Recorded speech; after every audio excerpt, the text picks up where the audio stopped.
School District Board of Directors. It is 6:30.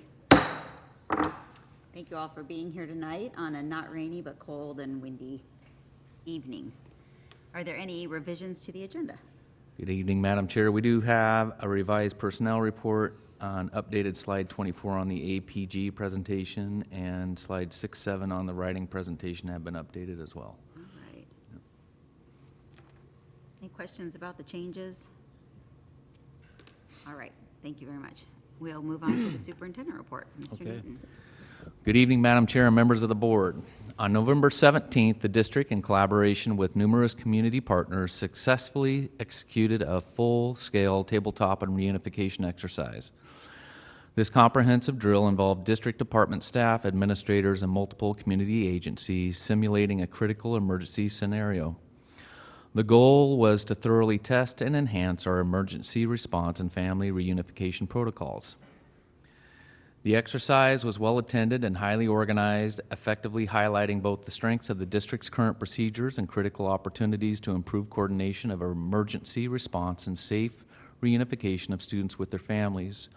Drills such as this exercise help guide necessary revisions to our operational plans and further strengthen the district's preparedness for potential future emergencies.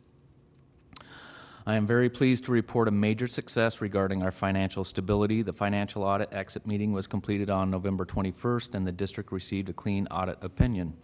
The full detailed audit report will be formally presented to the board at the January 28th school board meeting. A significant shout out and sincere kudos to Chief Financial Officer Mark DeMoss and his Business Services Department for their exceptional time-intensive work. This annual process requires considerable time and energy, often spanning from last spring through the fall, and we appreciate their dedication to maintaining our fiscal integrity. Last week during a COSA meeting, we received updated information on the two competing federal budget proposals for the year 2026. While the House of Representatives is proposing significant reductions and eliminations to federal funding, the Senate's bipartisan proposal includes a small increase to Title I and IDEA, with flat funding for most other programs. The House proposal could reduce Title I funding by $3.78 billion nationwide and eliminate critical programs such as Title II and Title III. For Hood River alone, these cuts would exceed $1.2 million, equivalent to eliminating roughly 10 teaching positions. This week, I sent a letter to Congresswoman Dexter, Congressman Bentz, and Senators Wyden and Merkley advocating for passage of the Senate's proposal to protect federal funding for public schools and ensure funds are delivered on time. I have shared a template of this letter with the board along with contact information should any of you wish to send a similar message to our congressional delegation. The December state economic and revenue forecast shows some improvement but continues to reflect a challenging overall fiscal picture for the state. The previously projected $400 million general fund and lottery shortfall has been narrowed to roughly $80 million. Total projected resources for the 2025 through 27 have increased by $318 million since September. Despite this improvement, the state still faces an estimated budget gap of about $600 million, including unbudgeted costs having to do with wildfire mitigation, HR1, otherwise known as the Big Beautiful Bill implementation, and maintaining an ending fund balance.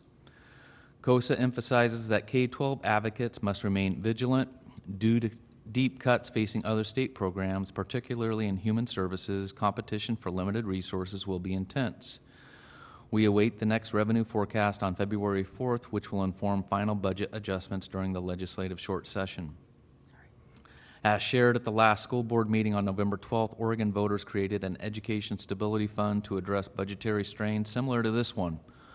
Oregon's Educational Stability Fund is projected to have more than $1.2 billion available to the governor and legislature to prevent school cuts during the 2025-27 biennium. We urge the governor and legislature to access these renewable reserve funds just like they did during COVID to prevent the most devastating cuts to our public schools. Earlier last week, Cascade Locks hosted a highly successful Avid showcase. This event was a tremendous opportunity for students and staff to demonstrate their collective high-level efforts in implementing Avid school-wide. It proved to be a powerful professional development experience for the visitors and for Principal Adriana Costa and her staff, as modeling their work reinforced their expertise and improved their morale and growth. We have several community members and partners to recognize at this time, starting with Gordy Sato and Caroline Grew from the United Way for distributing 110 free tickets to students to attend the Aaron Myers Rock the Holiday concert at the Hood River Inn this past Sunday. To Corinda Hankins-Elliott, one of our board members here, for expertly coordinating the LEGO Robotics Tournament this past weekend here at HRVHS, which hosted 16 teams from schools as far away as Wallowa Elementary School. And to our Rotary for their ongoing support, including providing a gift to each kindergarten student at Westside Elementary this school year at the upcoming December 18th Rotary Luncheon. Rotary provides this opportunity every December for our kindergarten students rotating schools every year. Lastly, as the winter holiday approaches, I want to thank our students, staff, parents, and guardians, community members, and school board for their hard work, dedication, and positive efforts this school year. As I've shared before, I am fortunate to live and work in a place that values education and fosters a positive, caring community for our students and families. In this same vein, I think it's also important to recognize that at this time we have students and families who are living in fear as a result of immigration and customs enforcement activity in our county. It is our responsibility to continue providing outreach and support to all our families, especially those who may be the most vulnerable or affected by these actions. Let us carry forward the spirit of kindness and understanding, ensuring that every member of our school community feels supported and valued during this season and beyond. I wish everyone a safe and enjoyable upcoming winter holiday. That concludes my report for this evening. All right. Thank you very much, Bill. Any questions, comments for the superintendent? All right. We will then move on to board member comments or reports, I guess, board member reports. Anybody do anything good lately? Yes. Good. Go, Jesse, go. So I had the great pleasure of being a judge at the robotics tournament that was held last Saturday, organized by Corinda, who did an amazing job. It was a fantastic time for me. I really enjoyed it. These kids are doing amazing work, and they're so young. It's so cool to see. I was blown away by their commitment to teamwork and their creativity. And I really do want to shout out the Mex Robotechs.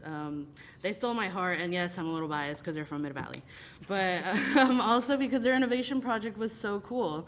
They organized an educational awareness campaign to inform the people of Mexico when they find archaeological artifacts, what to do with them so that they are preserved properly. Because in their research, they learned that a lot of archaeological artifacts were being illegally stolen and removed from the country. So like super cool that they found this out and you know, that they wanted to do something about it. And they were in contact with like archaeologists in Mexico and stuff. So it was amazing. So I had a great time, and as I was telling Corinda earlier, like I definitely want to come back and do this as many times as I can. So thank you, Corinda. I will keep hitting you up. Thanks, Jesse.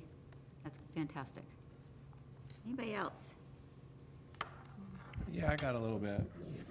Could be a little bit meandering, but I mean, over the past month-ish, I've managed to go to a few of the learning walks that Superintendent Newton offers us the opportunity to go on.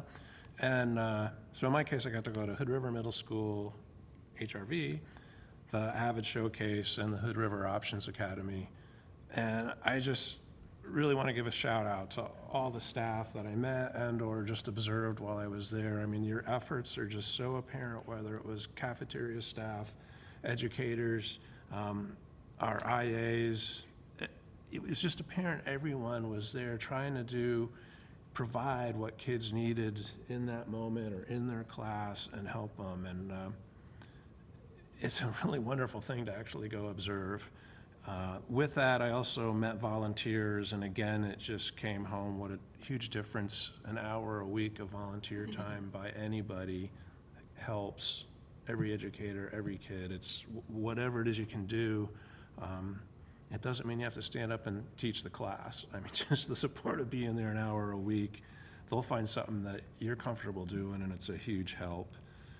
I'm not going to name names, but a couple of highlights. I got to go to the HRMS band class. Those guys are good. And there were like 60 or 70 kids in there. I mean, it was really impressive. The wood shop, I am going to name a name, Michael Becker, who just always kind of, but I mean, he's laying out where he's getting hardwoods from, where he's got products coming from, where they're sending them out to. The Gifford Pinchot Forest is hiring them or doing an arrangement with them to build picnic tables and, you know, those kiosks, if you're a hiker at all, when you go into the trails and there's a little roof and the sign-in register, well, our wood shop here is now building a bunch of those. I forget the exact number, but great effort and opportunity for those kids to do that. Health class here was fun, watching them learn about different maladies and diseases and what the indications are and what possible treatments would be. So just a great opportunity if you get to do any of those, and wonderful to see everybody and the efforts that they are providing for all the kids. I'll wrap it up there. Thanks for going, Rich. I mean, I do want to say, I had to run the tournament, so while it's super fun, it was super stressful for me, but what I really do am thankful for is that, you know, our district is really great about letting organizations like FLL and that who they're, you know, they don't make money off of these tournaments or anything like that, use our space. And I know that there were other people using the same space. Like we had actually that whole high school was full, I think, that day with the basketball tournament and thus, and then the next day stuff too. And it's amazing that we offer that opportunity for the community, and it is really appreciated. And not every district does that. So, I mean, I talked to a lot of coordinators from other ones, and they often have to pay pretty heavy prices to utilize their district's facilities. So I really appreciate it. So, and it was super cool to see all the kids. They are amazing and wonderful. And I guess the part that I always take away from that tournament is that when you expect, when you expect a lot of effort from kids, they will give it.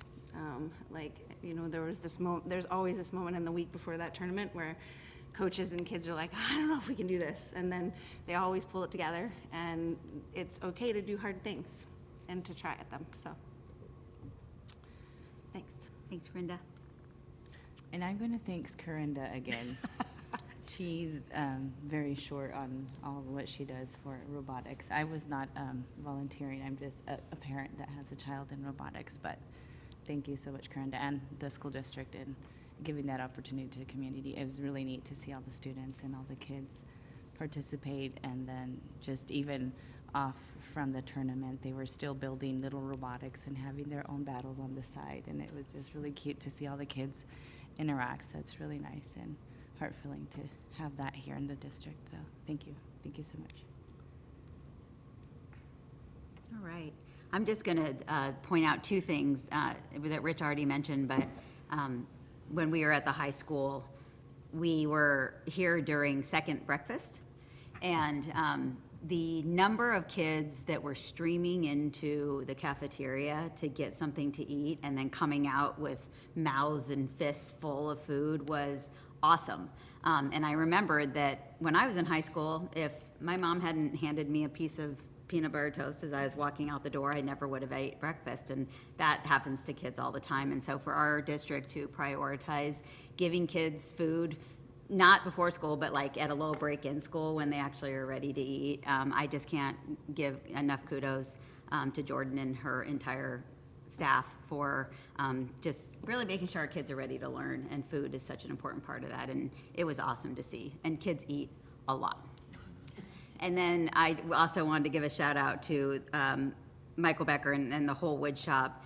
In the time that I've been on the board, the transformation of that space has just been phenomenal, and some of it had to do with the bond that we passed, and we're able to do some upgrades with, air filtration and whatnot. But Michael has really taken it to the next level where kids are doing, things that are ending up out in public, and they're seeing an avenue for where skills like that are needed out in the world. And it's phenomenal. The kids, were coming over to show us what they were making, and so proud of it. And everyone was engaged, and, and his collaboration with community partners and around not only our state, but in Washington.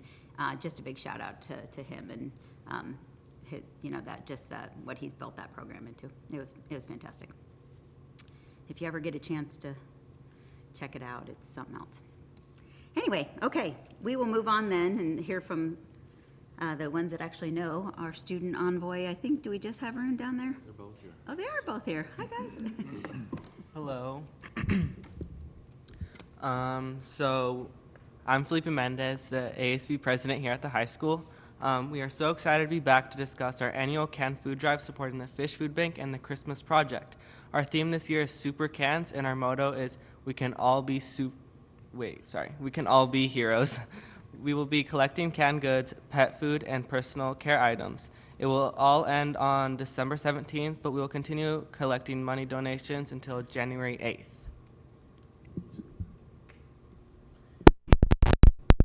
This year our competition is held during our third period class, and so I'll go over how our scoring works. So the top 4 scoring classes, number 1 will receive a bowling party, number 2 gets Betty cinnamon rolls, number 3 has an in-class pizza party, number 4 a movie day in-class with snacks. Now for individual class prizes, if any class reaches 500 points, they get hot cocoa, 750 points, they get cookies and donuts, and 1,000 points, they get Dairy Queen goodness. Then we also have our entire school prizes, so collectively as a whole, if we reach 10,000 points, we get snacks at finals. 20,000 points, student government does the polar plunge. 30,000 points, Tropicali will be at the function. 40,000 points, we might have a bowl or some sort of extra attraction at the function. At 50,000 points, we have a late start Friday. 60,000 points, Mr. Yasui and Mr. Corcoran will dye their hair. Not decided on what color yet. At 70,000 points, we'll have an extra assembly and extended lunch. At 85,000 points, the ASB president is going to get a buzz cut at the assembly. At 100,000 points, Tacti will get another tattoo. And if we somehow reach 200,000, the entirety of student government is bleaching and buzzing their hair. Oh, my gosh. So how many points are you at right now? Like, where are you guys? We're getting there. So with the class standings, in 4th place with 2,507 points is Mrs. Foley. In 3rd place with 4,363 points is Mrs. Brown. 2nd place with 5,119 points is Mr. Haspella. And in 1st place is student government, 7,269 points in Mrs. Wiesman's class. The school total right now is 32,242 points. We have raised $10,478, and we have, our goal is $15,000. We will know how many pounds of food was donated next Thursday when we drop it off at the Fish Food Bank. Yeah, so our goal for money is 15,000, and we're nearly done with that, already at 10,000. But up to 200,000 is the list. That's just some encouragement. We normally get around 70,000 every year of points. Then that's clarified. $1 is 3 points, and 1 can is 1 point. That's how that works. Winter sports have started. Kids are at lunch last week. We had a signing day for 4 athletes who will be playing at the collegiate level next year. 2 for baseball, 1 for soccer, and 1 for softball. So that was super cool. So our next big events are the Winter Spirit Week and the Winter Formal at the beginning of February. So we still have some time for that. And that's all we have for you today. I have one question for you. Yes. Does Miss Wiesman have to jump into the water with you all if you? That I don't know. We're still deciding. Come on, Rune. We'll convince her. All right, any questions for our envoys? All Do right. you want to tell us again, like, how to donate? If, I don't know if everybody Okay, yeah. knows how to The donate. link is mightycause.org. Look it up and find HRV. And you can donate to each specific class if you have maybe a relative in a certain one. But I'll send you the link to my class if you want to donate to it. I have a daughter in the school, so Oh. I've been forced to donate already. No, not that I wouldn't have, but. Yep. All right. Thank you so much. Thanks for coming in and sharing with us what you're up to at the high school. We really appreciate it. Of course. Okay, we will now move on then to recognition and good news with Mr. Hedberg.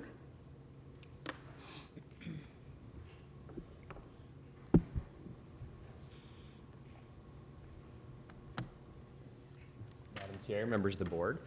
To keep the good news going, I'm glad to be here to support recognition and good news. And we have a couple of presenters who are going to join me to celebrate some of the good things that are happening here at HRV. So Jim Donnelly and Sean Maley are going to share those things now.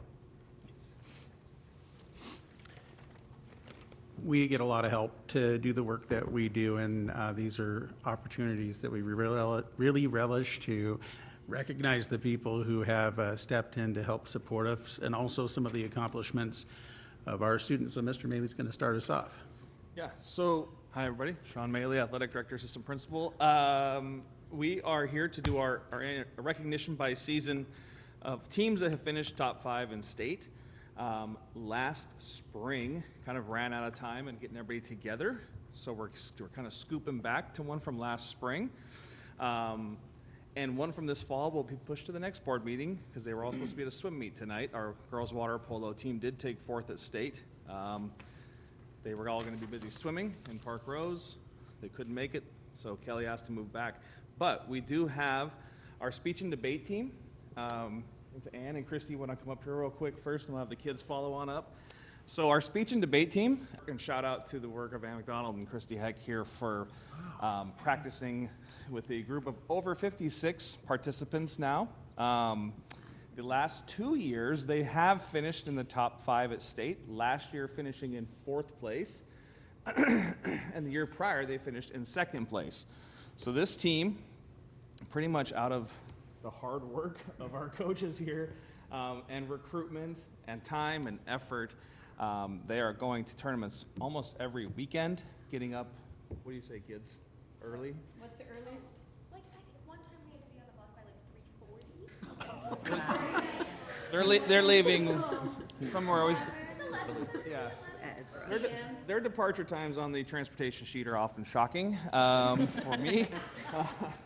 There's a lot of 4 a.m.s, 5 a.m.s, 6 a.m.s, and they are heading all the way over. They've been all over the state competing.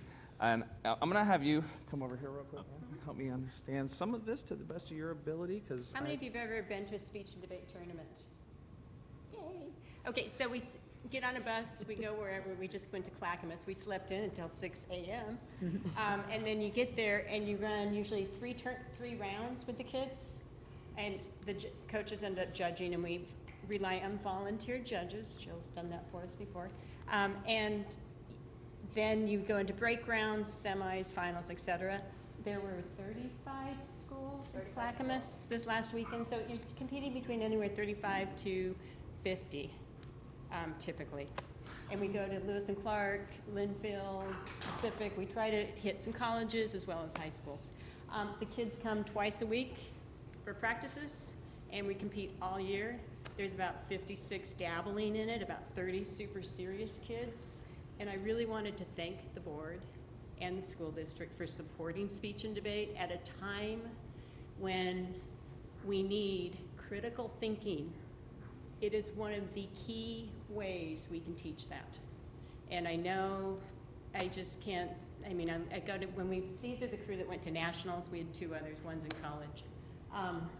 The way they think, the way they process, the way they grow, and I tell kids, come to one tournament, just compete in one tournament, and you will learn more in that tournament than you will probably learn in a year. So that's kind of our attitude, yeah. And at the state championships, I'm right, Yeah. 18 categories? Yeah, Is it probably. Roughly, Yeah. and then the cat scored first through fifth, and you're 10 points for a win and 8, Yeah. 6, 5, 2. And so we went across, and help me, come here real quick so you can see there. I'll I zoom don't in for remember you. I'll this zoom in for you. estate. I know, but I want you to We break went this to down for me. nationals. Well, we are, Yeah. so, what- Okay, so we got second in, well, we had two who 2 points placed of- yeah. in, 2 points in Lincoln Douglas. We got 2 points in a duo in Terp, which is a skit for 2 people. 2 in Extemp, where they give you a topic, you have a half an hour to prepare it, and you give a 7-minute speech. 2 in Impromptu, you get a topic, you have 30 seconds to decide what you're talking about, and you give how many minutes? 5 minutes. 5-minute speech. 2 points in Dramatic Terp. 6, you're right, they changed. 2 in Poetry, 2 in Prose, 2 in Radio, I think that was it. and that's about it. And those Yeah, tallied up so to we did pretty well. We had a pretty young team last year. Followed up though from, following up, staying in the trophies, right? The Well, state it's getting more level. competitive too. It is. As COVID, the schools are building programs. I would say this, most of the programs we're competing against now, we're an after-school only program. Most of the programs we are now are competing against have a class. And it's getting harder and harder to compete against Sunset and some of the bigger schools because they're debating every day with their kids. But I love the Hood River Valley students because they come, they want to do it. They work hard, and we encourage them to do other things, like go join water polo, go do robotics, go do cross country. This is, living in Hood River allows you those unique opportunities. All of you have done.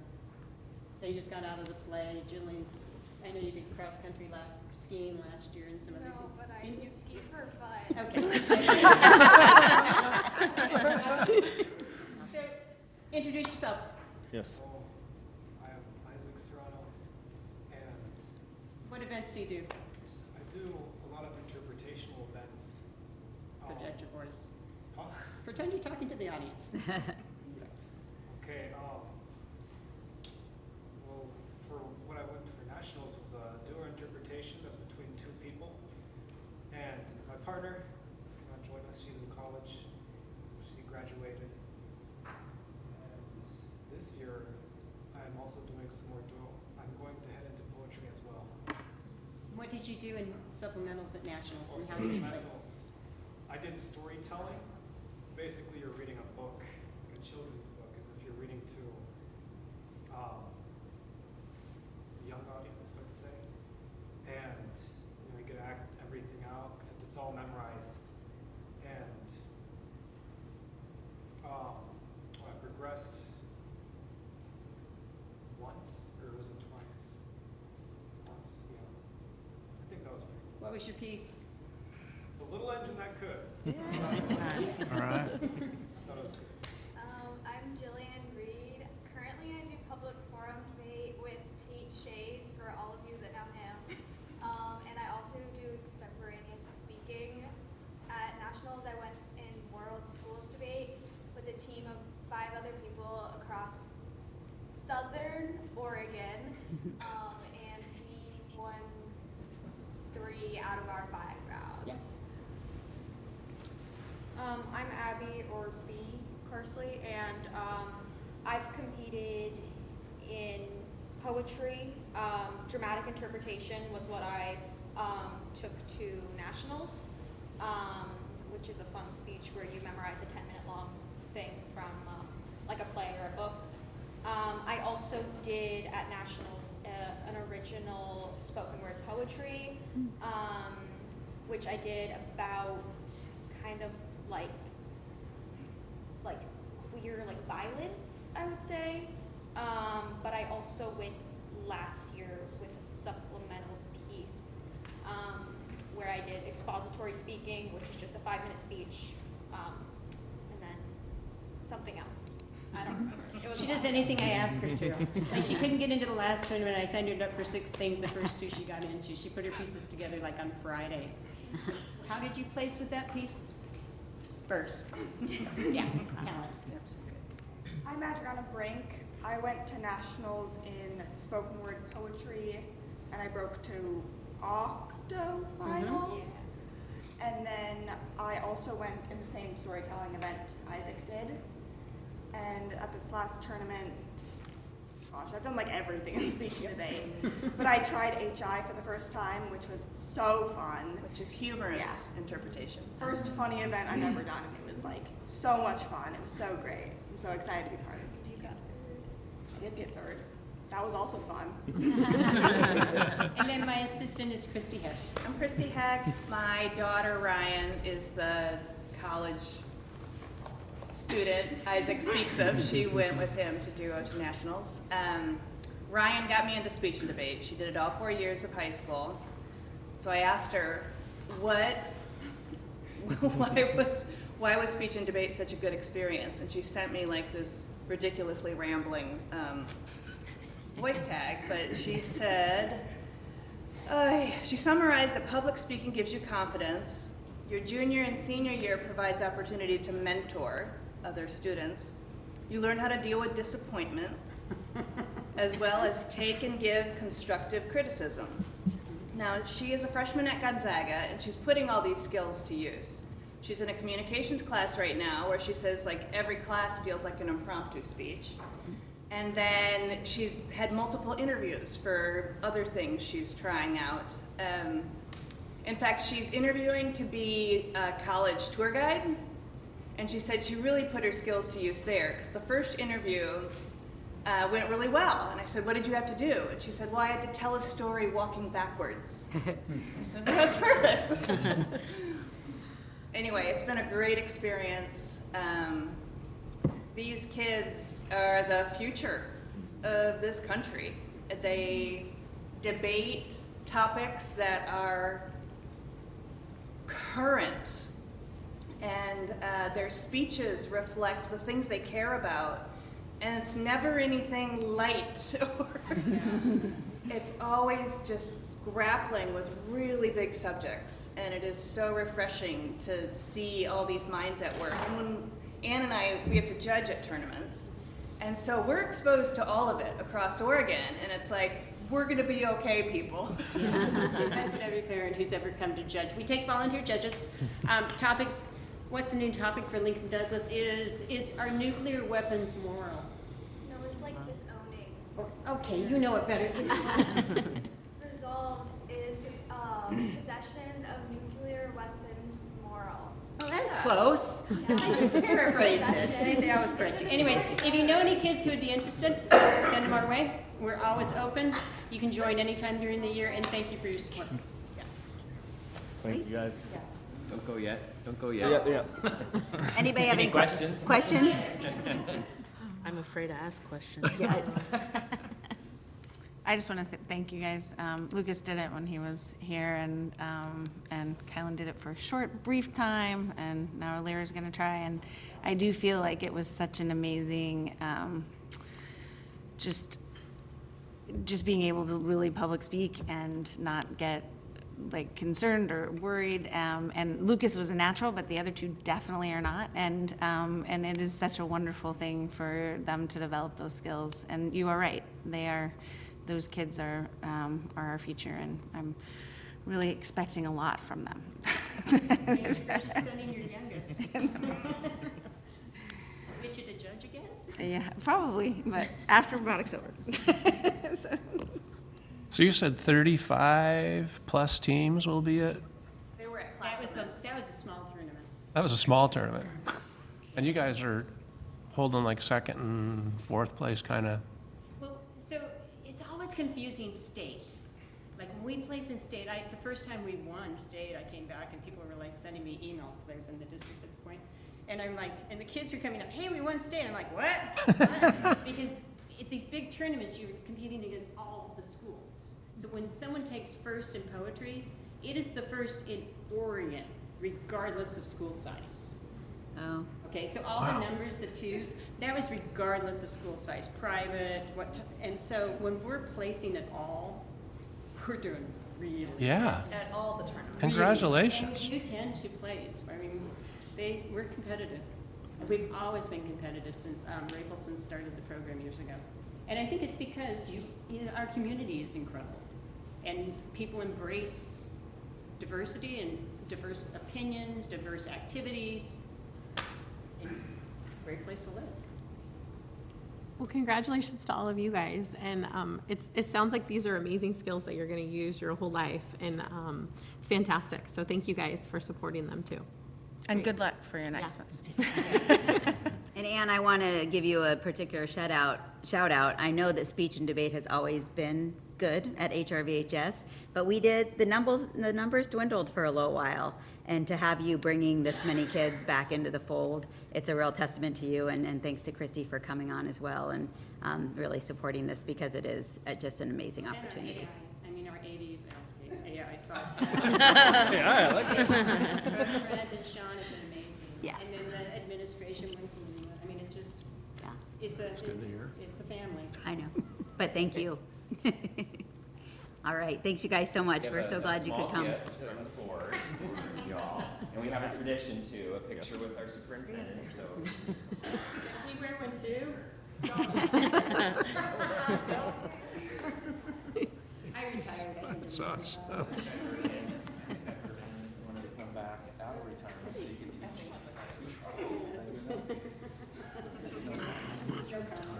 Yeah. You should. I think it. No. So she taught at HRCSD, and then she did hers. All right, thanks. Congratulations, y'all. Came back.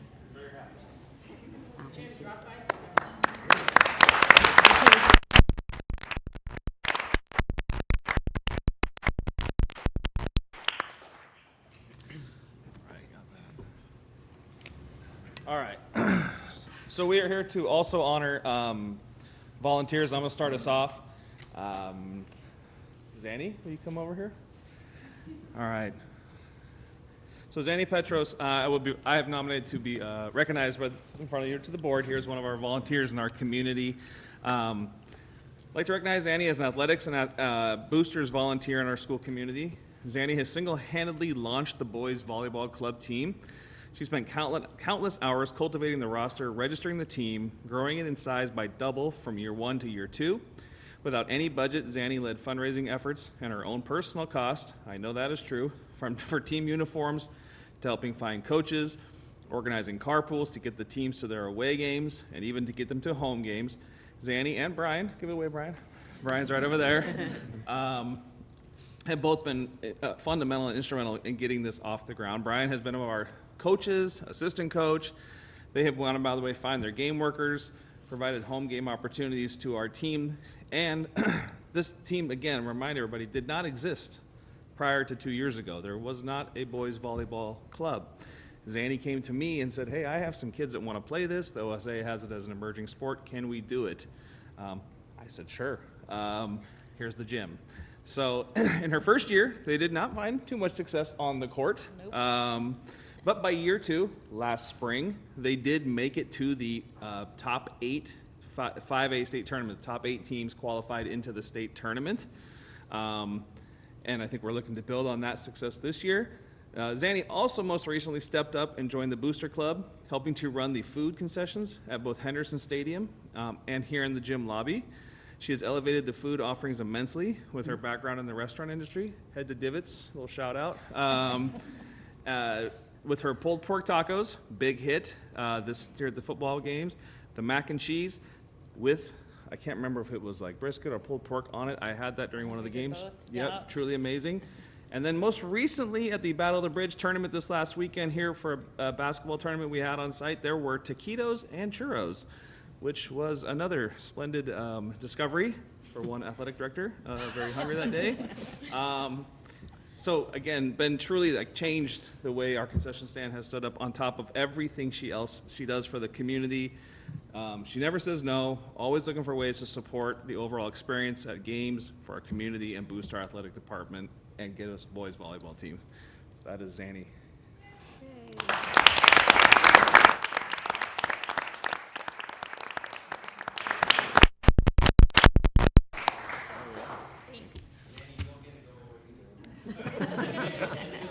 Yeah, you got a photo. Photos.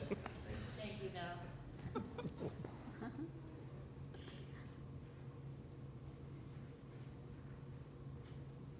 Thank you. Thank you.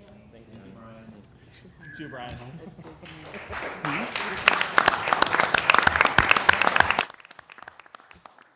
And we're not done. We've got a couple more people we want to recognize. Alyssa Greenwood, could you come up? Thanks for being here. So Alyssa might be a familiar face. She's a former teacher in our district. And actually, it was Jessica Applin, one of our teachers, who came to me and said, hey, Jim, if you're looking for someone to recognize, I've got a name for you. And I said, great. And she told me what Alyssa's been doing. So senior portraits, senior photos are such an important rite of passage for our kids. As the parent of a senior this year, all of those little bittersweet milestones coming along. You know, it was really fun and exciting to do that. And I think what Alyssa has done is recognize that opportunity hasn't been available to all of our students due to financial cost of that. And so Alyssa's actually taken on the task, and she has 30 students signed up right now who, if not for her work, would not be able to participate in that senior photo rite of passage. And because of her work, those students will have that same professional senior photo in the yearbook, hanging up in our hallway, and to share with their friends and family. And so we're just so grateful for the work that you're doing. And I know that you have actually reconnected with some students that you had in third grade. First grade, who you've seen the full circle. So thank you so much. Thank you. Yeah, it's an honor to work with them and to make them feel special in some way. So it's really been my pleasure. Yeah.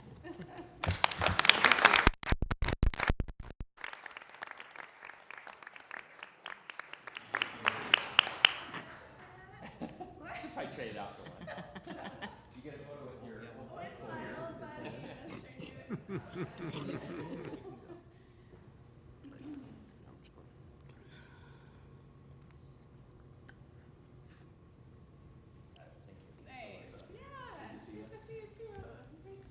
Thank you. Thank you very much. Thank you.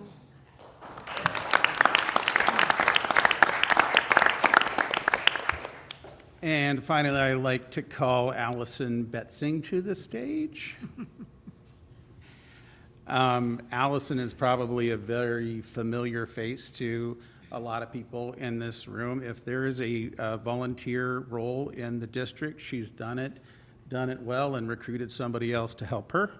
And most recently, Allison's been involved in our booster club, and her son graduated last year, and then I just saw her at the office, and I'm like, well, what are you doing here? She says, well, I'm finishing up the car raffle. And so she, just through that alone, helped to raise almost $18,000 for the Educational Foundation. And selling $18,000 worth of tickets, one ticket at a time, is no mean feat. But it goes all through every single level, all the way back to Parkdale Elementary and the Parkdale Carnival.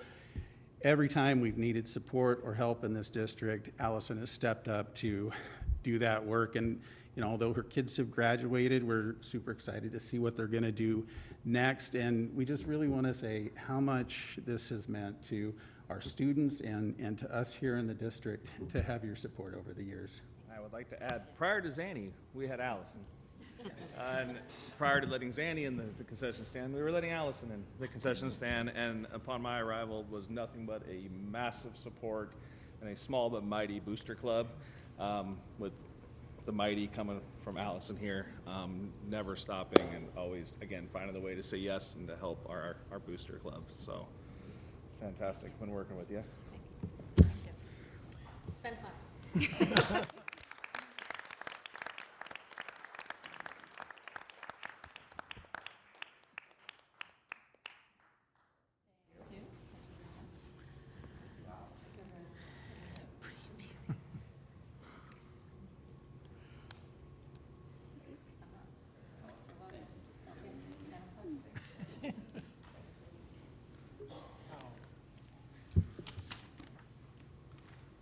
All right, well, that was pretty amazing. And you can see why we're so proud of what happens in our schools, because we have so much good support from our community.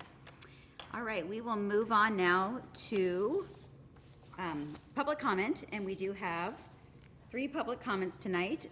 So I will read a short statement and then call them up in the order with which they registered, and every person will have 3 minutes to speak. You'll state your name and county of residence, and then I will start the timer after you do that. Okay. The Hood River County School District Board of Directors requests comments be limited to 3 minutes per speaker. Speakers will state their name and county of residence for the record. The board appreciates community members sharing information during public comments. While the board does not respond to public comment, following the meeting, the chair, vice chair, and superintendent will together determine the appropriate level response. Speakers may offer objective criticism of district operations or programs, but the board will not hear complaints concerning specific district personnel. Public comment won't exceed 30 minutes. And if for some reason you are unable to sign up and make public comment, you can always submit it to us by email to hoodriver.board@hoodriver.k12.or.us, and we will all receive that. And just for a note, if the material you are speaking about could be considered inappropriate for certain age groups, please provide the comment in writing or provide notice to ensure adequate time is provided for those in the room to leave if they choose to do so. All right, we are going to start with Catherine Yusui.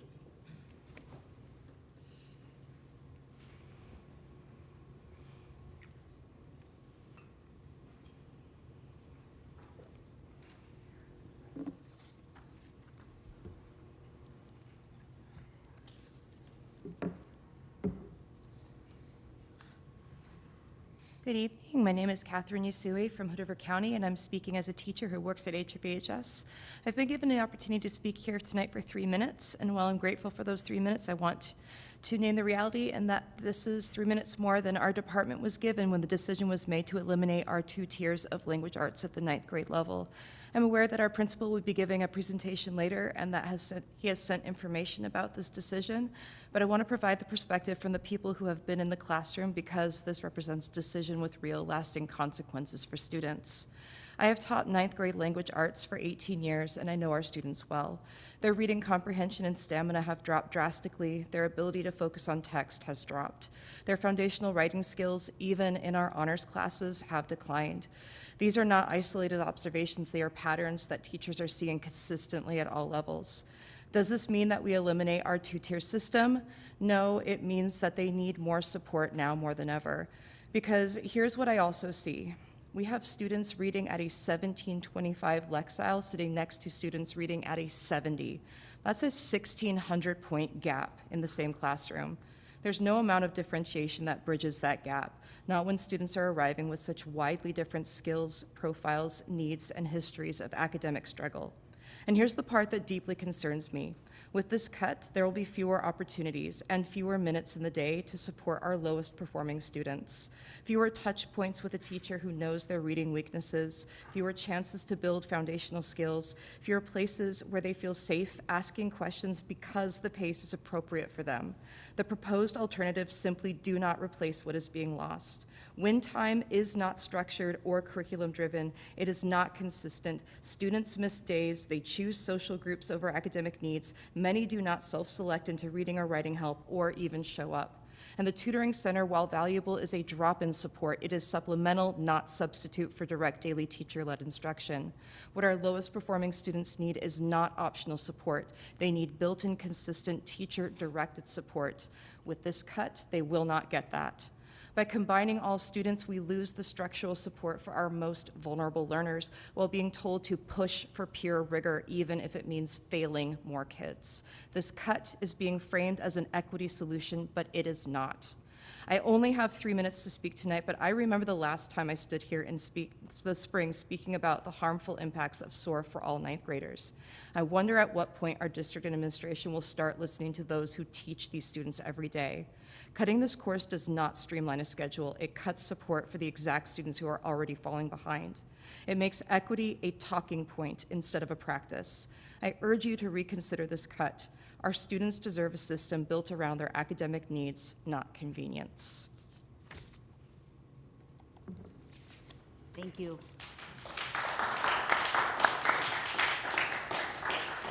Okay.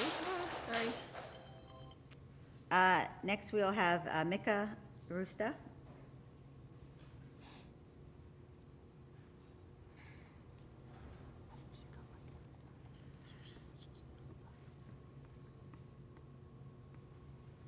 Good evening. My name is Mika Urusta, and I am a resident of Hood River County. I'm here tonight representing the Hood River Education Association as its elected president. I want to continue to provide you with an update from HREA.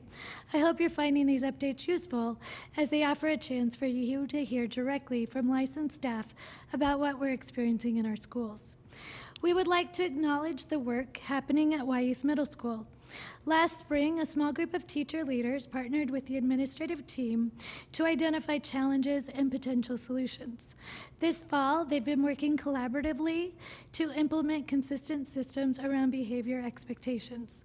These efforts are already showing positive results for students, staff, and families. We are proud of the work being done by everyone at Wyeth. Our members here at HRVHS, as you just heard, have shared concerns about recent decisions regarding freshman honors course offerings for next fall. We're disappointed in how the decision was made with limited input from staff.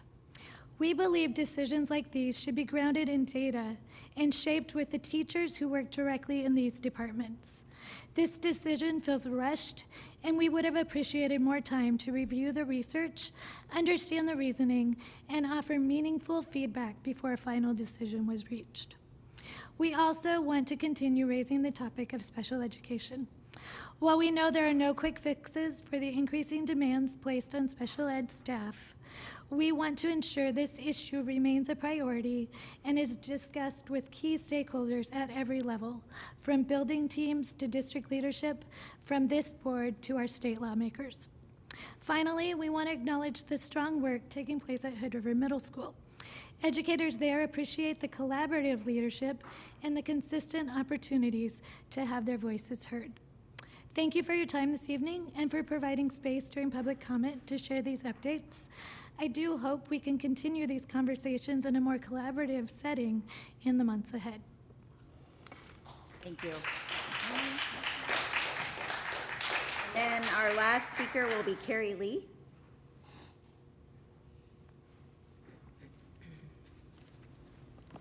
Hello.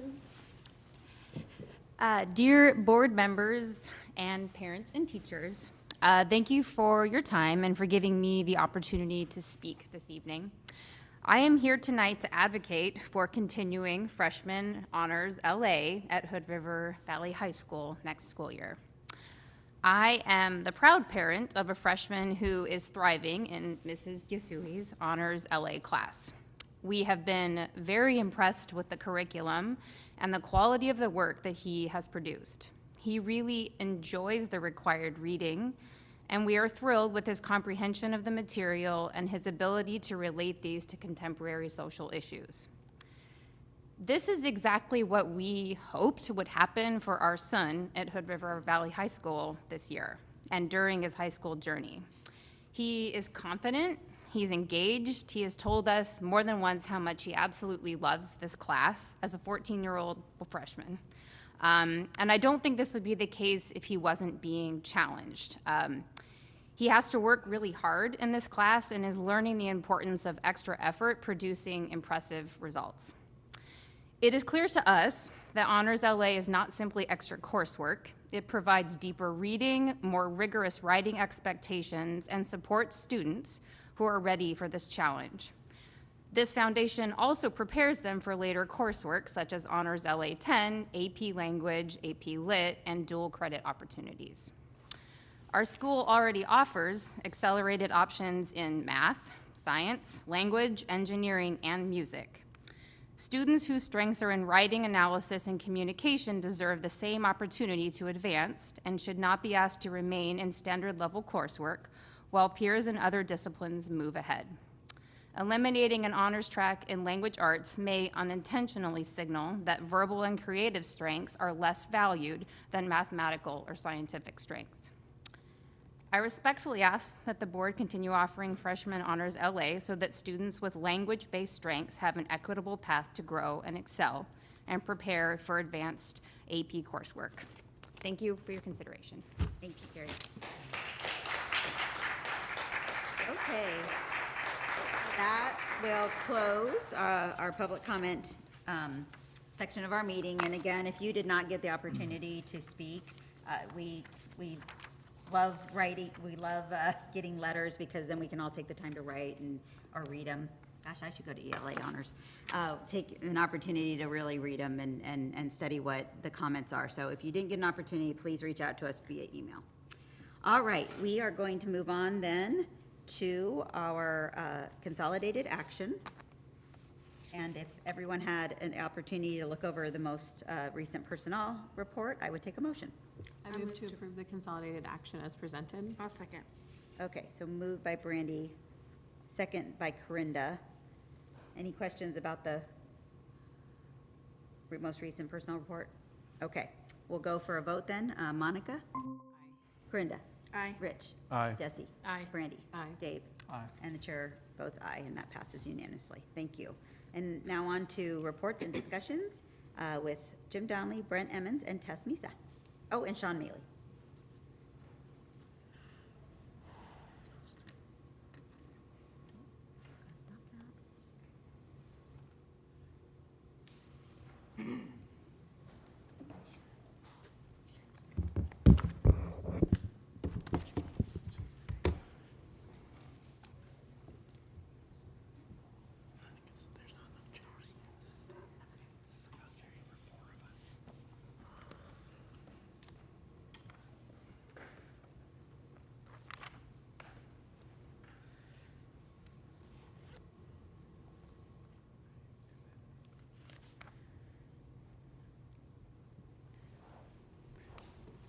All right, good evening, Madam Chair, members of the board. Thank you so much for having us tonight. We are super excited to be talking about Hood River Valley High School. I've got my assistant principals and I here. We'll take turns introducing ourselves from left to right.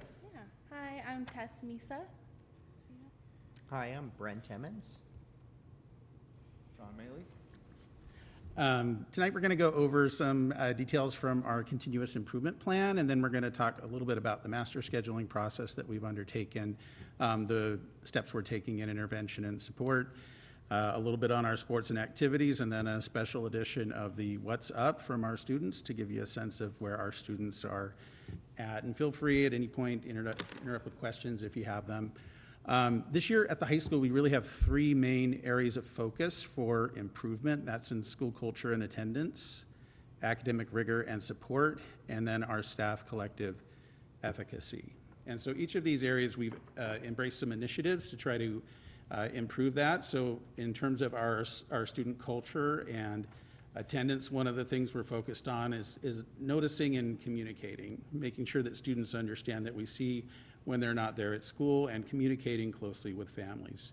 So one of the things we've done is to enhance our staff presence in the hallways in order to encourage students to be in class, let them know the value of class.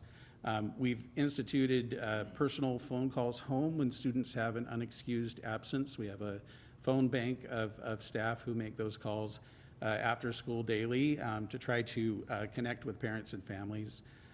We've instituted an electronic hall pass system, which helps us to keep track of our students, for one, but also helps us to communicate to students the value of being in class. And then we're also enhancing our support for getting students into class on time. And although being in class on time or leaving to use the restroom are small details, at the same time, they help to communicate what I think is the most important factor in improving attendance in our schools, which is the value we place on the education we provide for kids. The more we can help our students and our families to see that what we offer at the high school is necessary and important, the more likely they are to be with us during the day. We've also enhanced our connection and support opportunities. I've brought some advisory group competitions into place based on students' attendance, tardies, hall passes, friendly and positive opportunities for students to work with their peers in order to achieve certain goals. And then we've tried to enhance our opportunities for student voice and input. So each of those advisory group has an elected leader. Those leaders have met with me once this year. And our goal is to hold a student summit a little later in the spring, once the weather gets nicer, to really allow our students to tell us how we can make our school better. I really do think of students as being sort of the connoisseurs of our educational system. We all exist in our silos, and they go classroom to classroom and see more teachers teach in a day than I see in a week. And so their voices and their perspectives are extremely important. What we're seeing in terms of attendance is moderate improvement. We're about 5 percentage points above where we were last year, and we saw a slightly less precipitous drop in our attendance going into the winter. We always know that we're going to see that drop, and our goal is to take that relatively high attendance number and keep it where it is, if not improve it over the spring. And so we are going to continue to do that. Attendance work is difficult, and it's one student at a time, and it is the work that we need to do. And then this is just a picture of our advisory students coming in from Dutch Bros. I got to take 18 teenagers to Dutch Bros, which was super fun. I got to take kids to Plenty Pizza. So every time we have one of these rounds of our advisory game, we'll have some classes that get donuts. I bought 30 pounds of Halloween candy at Costco and got some looks as I was checking out because the students had earned candy for improving individually in their attendance and on-time performance. So we're focused on that. In terms of academic rigor and support, this is a process we're working through with our staff, and so we've formed a department instructional leaders group that meets regularly to talk about rigor, and we are working through a process of identifying where we can grow in terms of rigor. So we're, first of all, reflecting on where we're at this time. We're identifying the core standards, the core learning opportunities that we want for students. We're developing, right now in the process of developing rubrics for all of the core learning standards for every course in the building, with the goal of creating some common major assessments and major assessment rubrics that will help us to eventually audit our courses on a regular basis to make sure that they are achieving the level of rigor that we think is going to be important for students to be able to navigate the world once they leave high school. And it's our belief that rigor itself is one of the things that shows value to students when they are challenged and when they walk into school and know that what they're learning is important and difficult and worth it. We see students more engaged in school and more likely to attend. And so this is what that rubric process looks like. This is from our Algebra 1 course, so our math department has gone through and identified the core learning standards that they are focused on for Algebra 1, and then are putting into place learning levels 5, 4, 3, 2, and 1, keyed to an A, B, C, D, or not passing the course in each of those areas. And again, we need to be able to point to what it is we expect students to do so that we can make sure that we are asking them to do the right things for the future. And then, this is some work our departments did together early in the year, looking at different learning schema that are out there, trying to decide for ourselves where we would place an A, a B, a C, and a D, in order to, again, look at what we're asking of students and making sure that it is challenging enough for them. And then in the last area, we're working on our collective efficacy of staff. We know this is a key mover in terms of the progress of our building. We've developed some staff norms and agreements that we talked about at the beginning of the year, developed as a team. And then we've also done some alignment of our administrative team into instructional leadership, academic programs, student support, and athletics activities and facilities, just to streamline that process a little bit. So these are the norms that our staff chose at the start of the year to be something we were all going to commit to in order to improve our effectiveness.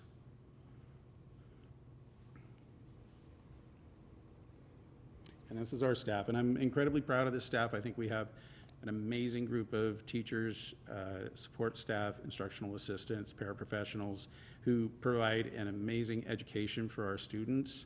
And we need our students to understand how important and necessary that is for them so that they come here and take advantage of it. Okay, I'm going to turn it over to Mr. Emmons to talk a little bit about the master scheduling process. One of our goals is to improve the master scheduling process. One of the key parts to that is, many of you are familiar that we have used an instructional day, which is highly unusual for a high school to use an instructional day for a change arena process. One of the main goals of this process is to return that day for instruction at our school. And a big part of that is just moving up our forecasting process. Students are forecasting right now. I do want to say that the process was even more accelerated this year as we transitioned to the Synergy platform, and so we were required to really get that process going from our old pentimation system. So that has been definitely a challenge at our school as we're forecasting very early in the year. So the goals for the master schedule improvement process is to improve predictability and communication for teachers and students, allow counselors to access student schedules prior to the start of the school year. I'll give an example of some of the challenges that we had. I was approached by one of our health teachers that discovered that she had 27 boys and 2 girls in her 9th grade health class. And she said, I don't know, do you think this is going to be a problem? I said, oh, that's going to be a problem, all right. And so that really kind of sent us scrambling. And so this will provide more time for counselors and also hopefully our teachers who will be able to ship out student schedules. Nothing is ever fixed. We have, staff that retire, resign over the summer. You always have some challenges, but we believe that we can head off a lot of those issues. And again, it will recapture a full instructional day. It's going to align all of our secondary school calendars across Hood River County School District, increase equitable access to classes. One of the challenges that we had with Change Arena is that we were unable to provide transportation for students, and that disadvantaged students from Parkdale, Odell, and Cascade Locks to access the Change Arena schedule. Prioritize scheduling for our Tier 3 students so that we can better put students into certain classes, move students away from certain peers that when they're a challenge together in the classroom environment. And it also aligns with best practices with our other Oregon high schools. I added a picture here. This is our what we call the big board. And this is every section of every class offered at the high school. We have about 480 individual sections of classes that are offered every 2 days on the AB schedule. And so building this board so that we don't have students having as many conflicts in terms of getting into the classes that they want to have. We have enough teachers to cover every grade level. Teachers are receiving some prep time that they need, dealing with halftime staff. It's amazingly complex. So I threw this in as well. I don't know if anybody else remembers these puzzles from elementary school where people can sit next to one another, but they can't sit next. That is really what we're talking about when we look at building a master schedule. It's an incredibly complex puzzle that we have to put together each year.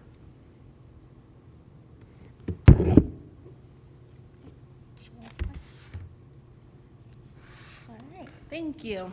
So I have the privilege of supporting our MTSS system and our counselors who support students on Section 504 plans and our special education department. So when we're focusing on our multi-tiered systems of support, one of our focus areas is really growing our system of Tier 2 interventions. So last year I presented to the board and we were really in our building stage, and this year I feel like we're in our refining stage. So at the beginning of the year, we have 6 really skilled counselors here at the high school. 4 counselors are full-time, 2 are part-time, and each counselor, they have their own case management list. They split the alphabet. And so we go through each counselor's case management list and we look to see students who are struggling. We have Tier 2 criteria, and then that's mostly students who are 3 or more credits behind from being on track for graduation. And we look at students with maybe a significant portion of behavior, disciplinary referrals, and we also have a way where teachers can refer students for support who they have significant concern about. We were able to reformat our teacher referral form. I think it's a lot more user-friendly. It's right there on our HRV information center, so our staff can refer students. So we identify our students who are in need, and then we meet weekly, 1 week with each counselor. And so we have all of our meetings planned out for the year, and we have a really great team this year of diverse backgrounds. So we have Sherry Monzo, who's our ELL coach, who's part of that team. We have America Flores, who's our migrant coach. And we have Zulma Ramirez, who is our prevention coach. And so they're the ones who mainly deliver our interventions. And we meet together as a team, and we look through students who aren't making progress in their interventions, and then we discuss what else can we do to meet their needs. And it's just been a wonderful experience so far this year. Thank you. And so it would be really difficult to talk about all the short-term interventions that we do. Like I said, we have a really skilled counseling team, and they do a lot for our kids here at the high school. But our 2 standardized interventions that we're focusing on this year is academic goal setting and our check and connect. A couple similarities of the 2 interventions are that students meet one-on-one or in a small group with a staff member. They identify a goal to work on. They do a grade check, and then they really pick out next steps. What can I do to raise my grade in that class? Is that scheduling time with my teacher during WIN? Is that scheduling a test remake in the library? Is that finishing this project? And so they work on that together with their mentor, and then it gives them also time to reflect on how they did the previous week and to plan for the next week. We've seen a lot of success for this. So the academic goal setting is an intervention that we've created. It's very similar to Check and Connect, and then Check and Connect is an intervention that's been really shown to reduce dropout rates at the secondary level in high school. And we are looking at increasing that level. And then and I also want to mention we have Emma Jewell, who is our youth outreach worker through the Next Door. She's supporting our MTSS team, and she supports students through our YDD grant at Community Works, which is our alternative classroom downtown Hood River. That's been a great connection. And we're also going to be able to hire another full-time YAL. We had lost that funding. But the Next Door has been able to gain funding again, so we're going to have another full-time YAL, which will be really great to just meet more of our students' needs. And then the other part, let's stay same slide. You're good, thank you. Is our Tier 3 interventions. So these are really individualized plans for students who are chronically absent. Maybe they're 6 or more credits behind. Being on track for graduation. They need wraparound services. They need just more services from our community. We've really been focusing on connecting with parents, developing really individualized plans. Those are ran by our counselors and supported by our other staff members. And then again, part of Tier 3 is also our special education department. And I did want to highlight that our Structured Learning Center, led by Brittany Amir, they were recently highlighted as a success during a Columbia Regional training for their work in their skills-based approach, which is supporting kids with intensive and complex behaviors. So it was great to see districts from all over Oregon, and Hood River County was highlighted as they're doing it, they have it. We've seen a lot of great growth with our students in that setting. And in our special education department overall, they're continuing to look for innovative ways to support our students. And we just really have a skillful team here, and I'm excited for what we're building. And I got to give a lot of credit to Tess. I give some credit to Brent too, but mostly to Tess for the systematic way in which she's approached intervention. We're all pretty familiar with the MTSS triangle, and that 15% at the high school, 15% is 230 students, right? So that's a fair amount of kids that you have to organize. And so everything that Tess has done to really systematize that program, make it efficient, figure out when to get kids into intervention and when to take them out of intervention, has made a big difference for our students. Yeah. And then- oh, I'm going to hand it over to our AD. We're not replacing him with AI yet. Yeah, so athletics obviously, just real quickly, has been going very well. The fall was a highly successful season. And before I get into this, our football team went 8-1 and won the league championship. Our girls soccer team finished second in the NWAC in our final year of the NWAC, which is their highest finish in that league. Our boys soccer team took third. Our girls water polo team took fourth at state. Our boys cross country team took sixth at state. Both cross country teams were third in the league. It was a very successful year. Boys water polo lost in the first round of the playoffs. And then obviously you saw from speech and debate. And our volleyball team unfortunately did not make the playoffs, but had a very good season with a amazing win over Wilsonville here at home. So fall recap, just wanted to get that in before we dive into the participation piece. So in 2024-25, we implemented fees, $150 per sport with a cap of 2 payments. So if you play a third sport, you get that one for free. And that's here at the high school. And the registration numbers we were taking a look at, this is our total registrations. This is not the total number of athletes, because kids do play multiple sports. But the amount of kids in final forms that registered and then stayed with the sport from 22 to 23 was 769.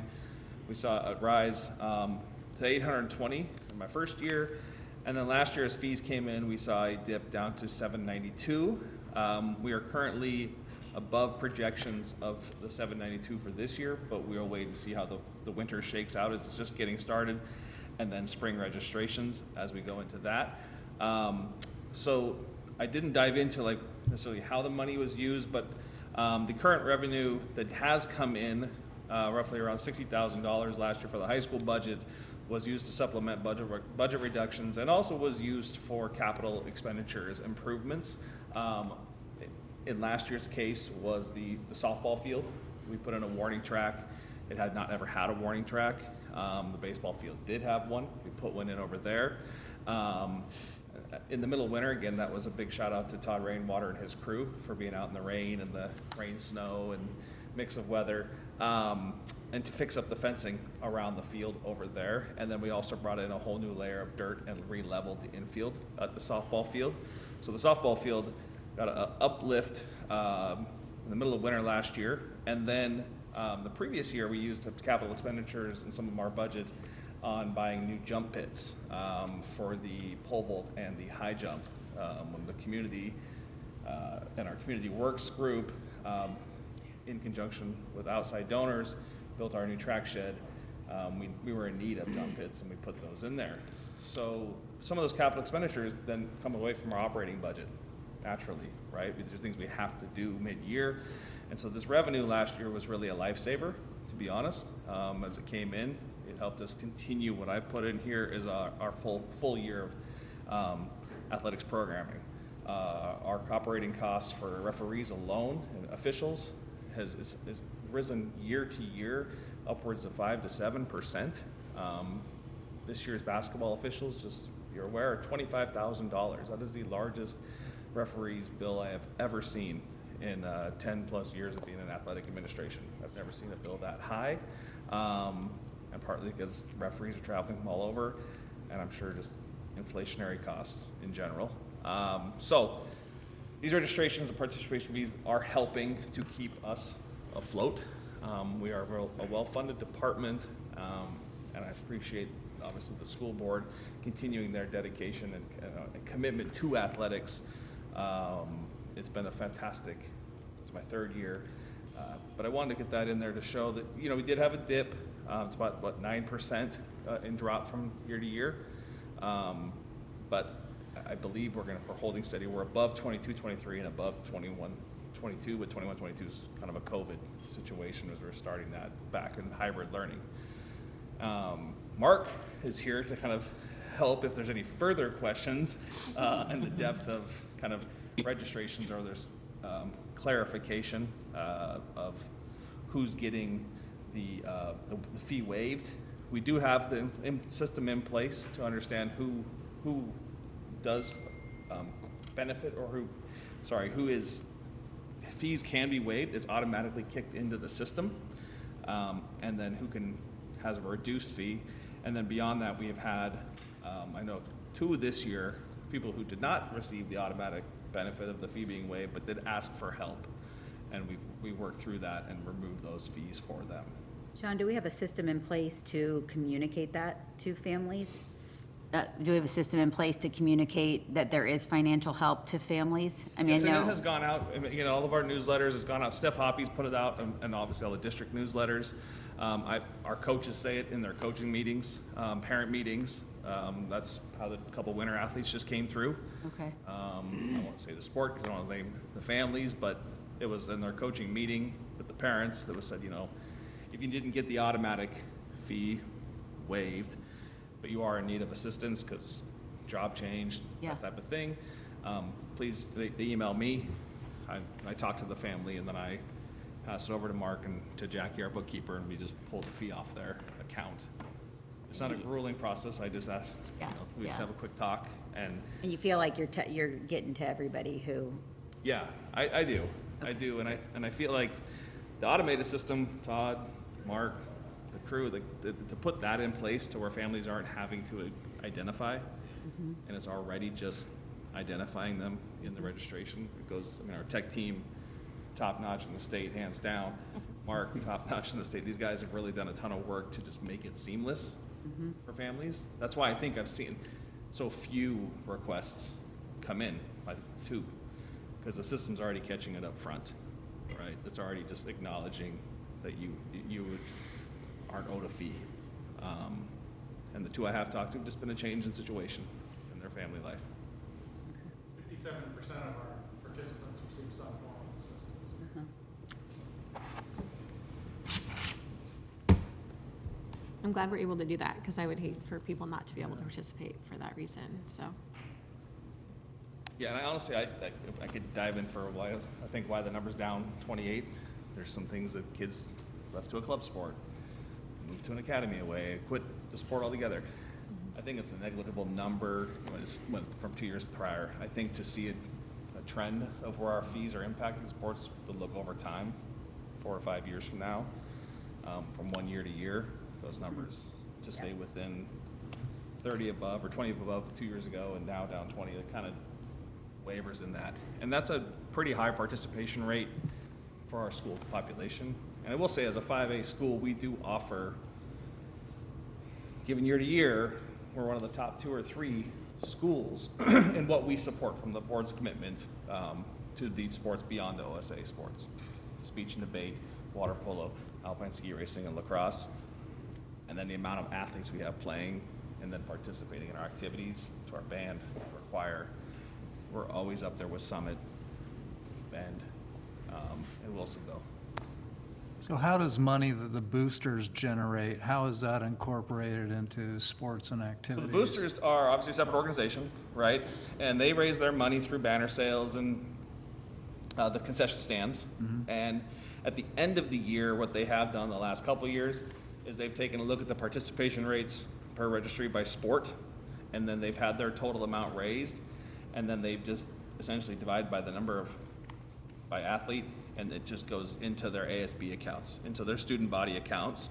So each team's getting like a booster check, if you will, come the summertime.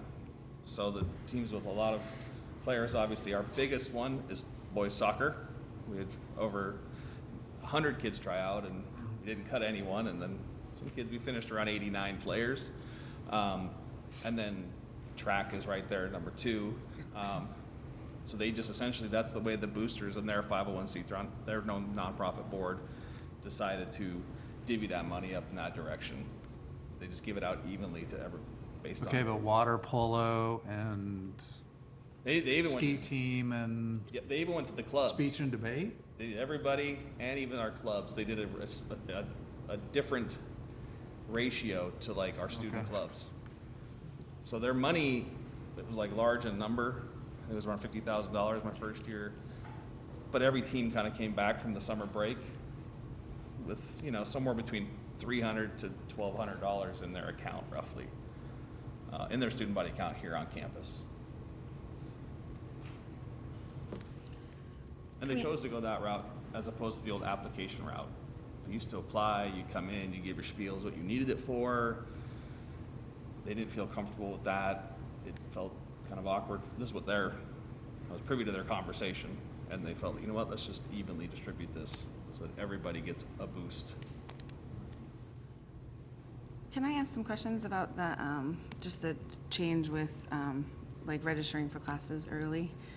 I know we were just talking about athletics, but I didn't know if now was the time, but, I guess my question is, it's really a lot earlier. And again, it felt like a big surprise, at least to students. Or at least that's what I've been hearing, right? Like, as a parent. Truthfully, a kind of big frustration in the sense that they're not even through their first semester and they're having to decide all of next year. And I guess from my standpoint, the other big thing that I'm a little bit not sure of is that it seems like, I mean, there's a significant number of kids who haven't even met with their counselors this year yet. And I understand that. I'm not like, I mean, we have our whole MTSS, right? You have all these kids needing extra support. You have seniors trying to get into like college and also into career, and counselors are expected to do all of this. But then now we're throwing in, hey, let's decide about all of next year. And my kid hasn't even met with their counselor, right? Like, so, and that's not gonna happen before like they have to register for classes. So it's just it was a big change and really fast. And I always feel like whenever we do this, where we do that kind of in a situation quickly, we always end up getting a lot of people upset, Yep. right? Like, and I wish like we would learn a little bit better before we did this, because it seems to always spark like frustration so I guess my question really is, I mean, is it so important to have done it like before Christmas in the last like week and a half of school? Is that going to make a huge difference in our whole thing? And then what happens when things change, or like when, you know, like how are we going to do that? Because again, I don't know when these kids are going to meet with their counselors. I don't know when this is going to happen. And that's, I mean, I'm just hearing a lot of frustration, and it's hard as a parent. Again, we didn't get told any of that was happening either. So it was a hard thing to even prepare for, so. And can I add in a little something with that? I agree with you. And I think for some of those kids that maybe don't have as much support at home, not being able to meet with that counselor is gonna be really hard on them, right? And so if we're looking at equity and things like that, I just think that's something we should look at as well. Well, I can give you a little bit of background, and I do want to assure you students are going to have the opportunity to meet with their counselors. So every year when we do forecasting, the forecasting process actually happens prior to those counselor meetings. It's just the forecasting usually happens in February. So after that forecasting would happen in February, the counselors would then begin that process of going through all of their students and meeting with them about their choices and making sure that they've selected the right schedule. So that process is still going to happen. It's just everything is moved up. The primary reason for that is our switch to the Synergy Student Information System, which requires us to have mostly finished schedules on May 22nd. To kind of put that in perspective, in previous years, we've been finishing up student schedules in mid-August, right? So it was a huge shift for us to have to bring the forecasting process and just update everything by a couple of months. So, you know, and it does come with some cost in terms of people being confused and things not going the way that people are used to having them go. So all of our students are forecasting this week. After they've forecasted and chosen their classes, they'll have that opportunity to check in with a counselor to go through their choices to make sure that they have the classes that they need for graduation and the classes that are going to connect with their interests and things like that. Once that process is complete, we will be actually building that master schedule board and spinning students into their classes. However, we know that, for instance, there might be some changes that happen. You know, high school is a time of change, and students sometimes will decide they're not going to be a lawyer anymore. They're going to be an engineer, right? And they want to change what course their course is based on that decision. So there will be an opportunity in the spring a little closer to the end of school, where students will have that opportunity to say, I want to make a change from what I selected earlier, so that they can, adjust their interests, or if something is, there's an error, an open, or something like that. It's going to be very much like that change arena that we've had in the past, which has allowed for some of those corrections. Probably it'll be an online process as opposed to a big process in the gym. But we do expect students will be meeting with their counselors and able to talk about their scheduling choices. We will be making adjustments based on whether a kid meets a prerequisite or doesn't meet a prerequisite. And then they will have some opportunity toward the end of the school year to make some changes in the schedule if they want that. I just think, like, again, communication could have been a lot better about this, and it sets us up for just frustration with everybody. And I understand if you have to do it because of a scheduling system, okay, but it's just it's a tough time. Kids are finishing up, having like a lot of, and then all of a sudden it's like, oh, wait a second. Like, I remember we spent, like, there were 2 weeks of SOAR last year. That was part of SOAR, was forecasting, right? It was so important last year to forecast that we had 2 full weeks of it for kids, right? And yet now this year we're like, okay, let's get forecasting done and ready in a week. And we learned about it, at least, last week. So that's tough. And so I think, again, we're expecting a lot of kids, and then especially with some of the changes that got made, again, it was really fast, not as much information about it. And and I feel like we need to learn, I don't know, this all together. Like, when we do these things really fast sometimes, it sets us up for just a lot of people being upset. And I think sometimes, like, not actually liking the system we put in place, or liking what we are, because we don't give enough, information and communicate well enough ahead of time. And that, I think, we saw that with the trimester system. We made that decision really quick. It went into effect, and we had a lot of people unhappy about it for lots of years, right? And then ended up not doing it anymore. And I don't know that, that was really the right answer, but that was the answer that came because we did it the way we did, right?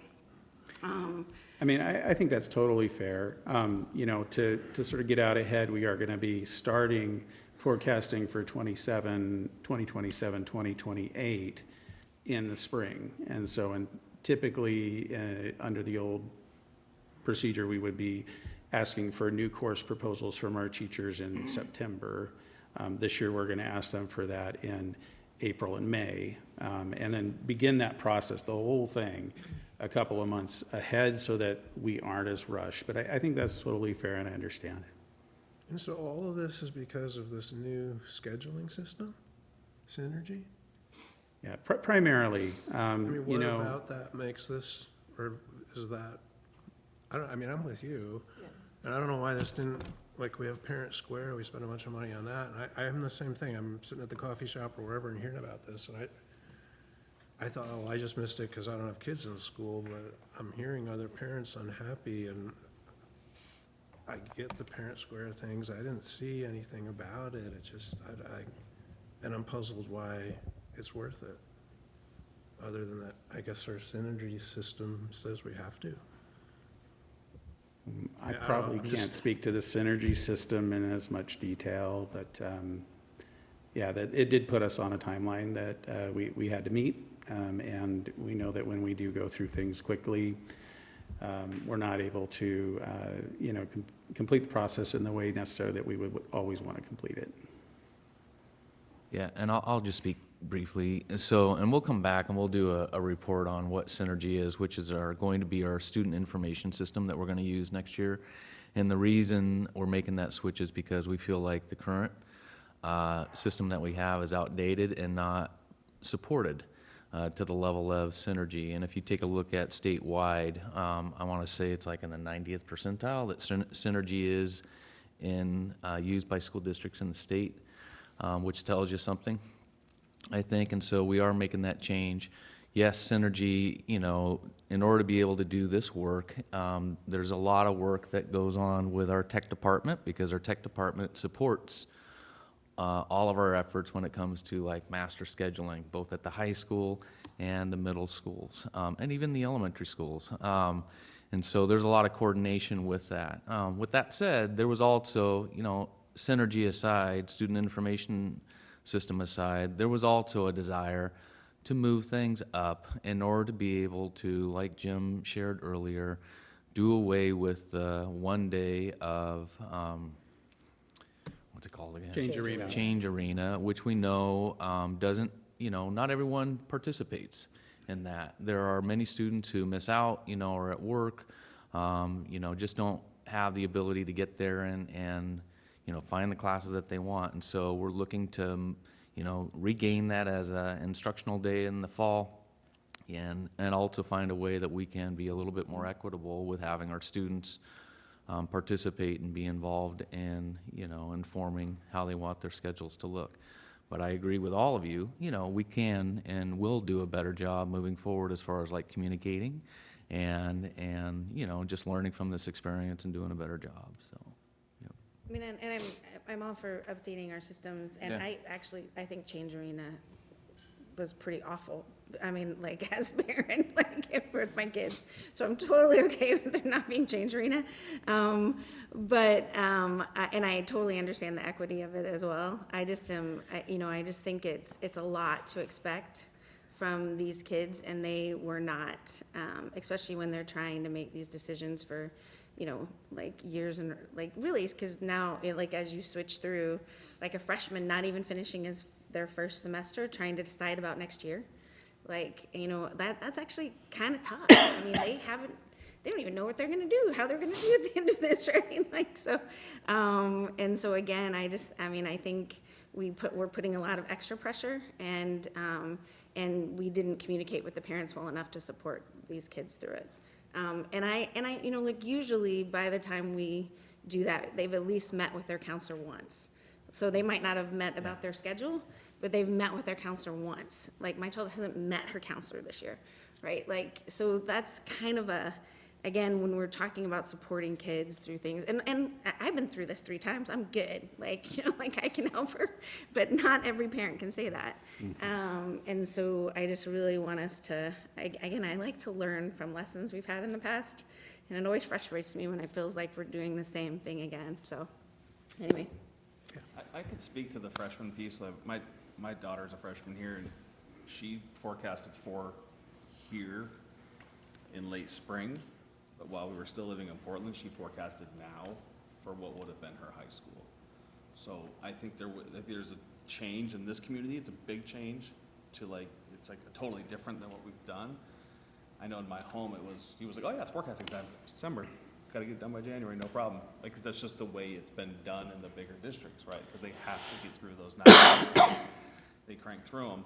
So I hear you, and I hear it. I do, having been in 4 school districts, know that this was the latest process I've ever seen in 23 years, by far the latest. Not even, it's like months later. I remember going to Kalumba, when do we do a forecasting? Really that late? And the spinning schedule's really that late? 'Cause we had to be done by May, when I was an admin on non-athletic side. So I think when you get into the Synergy world, and having worked in Synergy for a very long time, these timelines do move up, so that you can spend the classes and move it forward. I know that I've had the luxury, though, of having a kid that went through an early forecasting. It did get her hopes up to think she was staying in Portland. This is on camera, hope she's not. She was coming here. So, didn't really having to go through that process, but then telling her, you're not gonna go to those classes. You're gonna go to these classes. Other questions? I do think you'll get that. I'm really excited about this part of our presentation, and not just because it's not more questions about the schedule process. Fine. This is from our students. So I asked 3 students who are part of our journalism program if they would be willing to produce a board edition of the What's Up. Now, What's Up is our semi-weekly student news broadcast. And most of you probably have seen it. And I gave them editorial control over this because I think it's really important that you hear directly from our students, and my only ask of them was that if they were going to have criticisms of, the school, that they sort of also offer solutions or ideas. And I just think they did an incredible job. Asal Akhmandova, Becky Chanlata, and Lily Weisner put this together, and I asked if they would be willing to come, and they were a little shy about it, but they deserve a huge amount of credit. This was in addition to the work that they're doing in their journalism class and on behalf of our school. So I'm going to press play on this.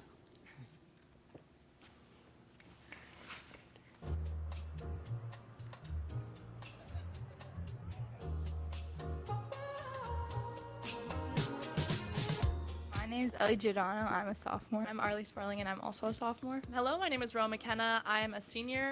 My name is Jacob Dehart. I'm a sophomore. My name's Ian, and I'm a 9th grader. My name's Ezra, and I'm a freshman. My name is Javier Macias. I am a junior.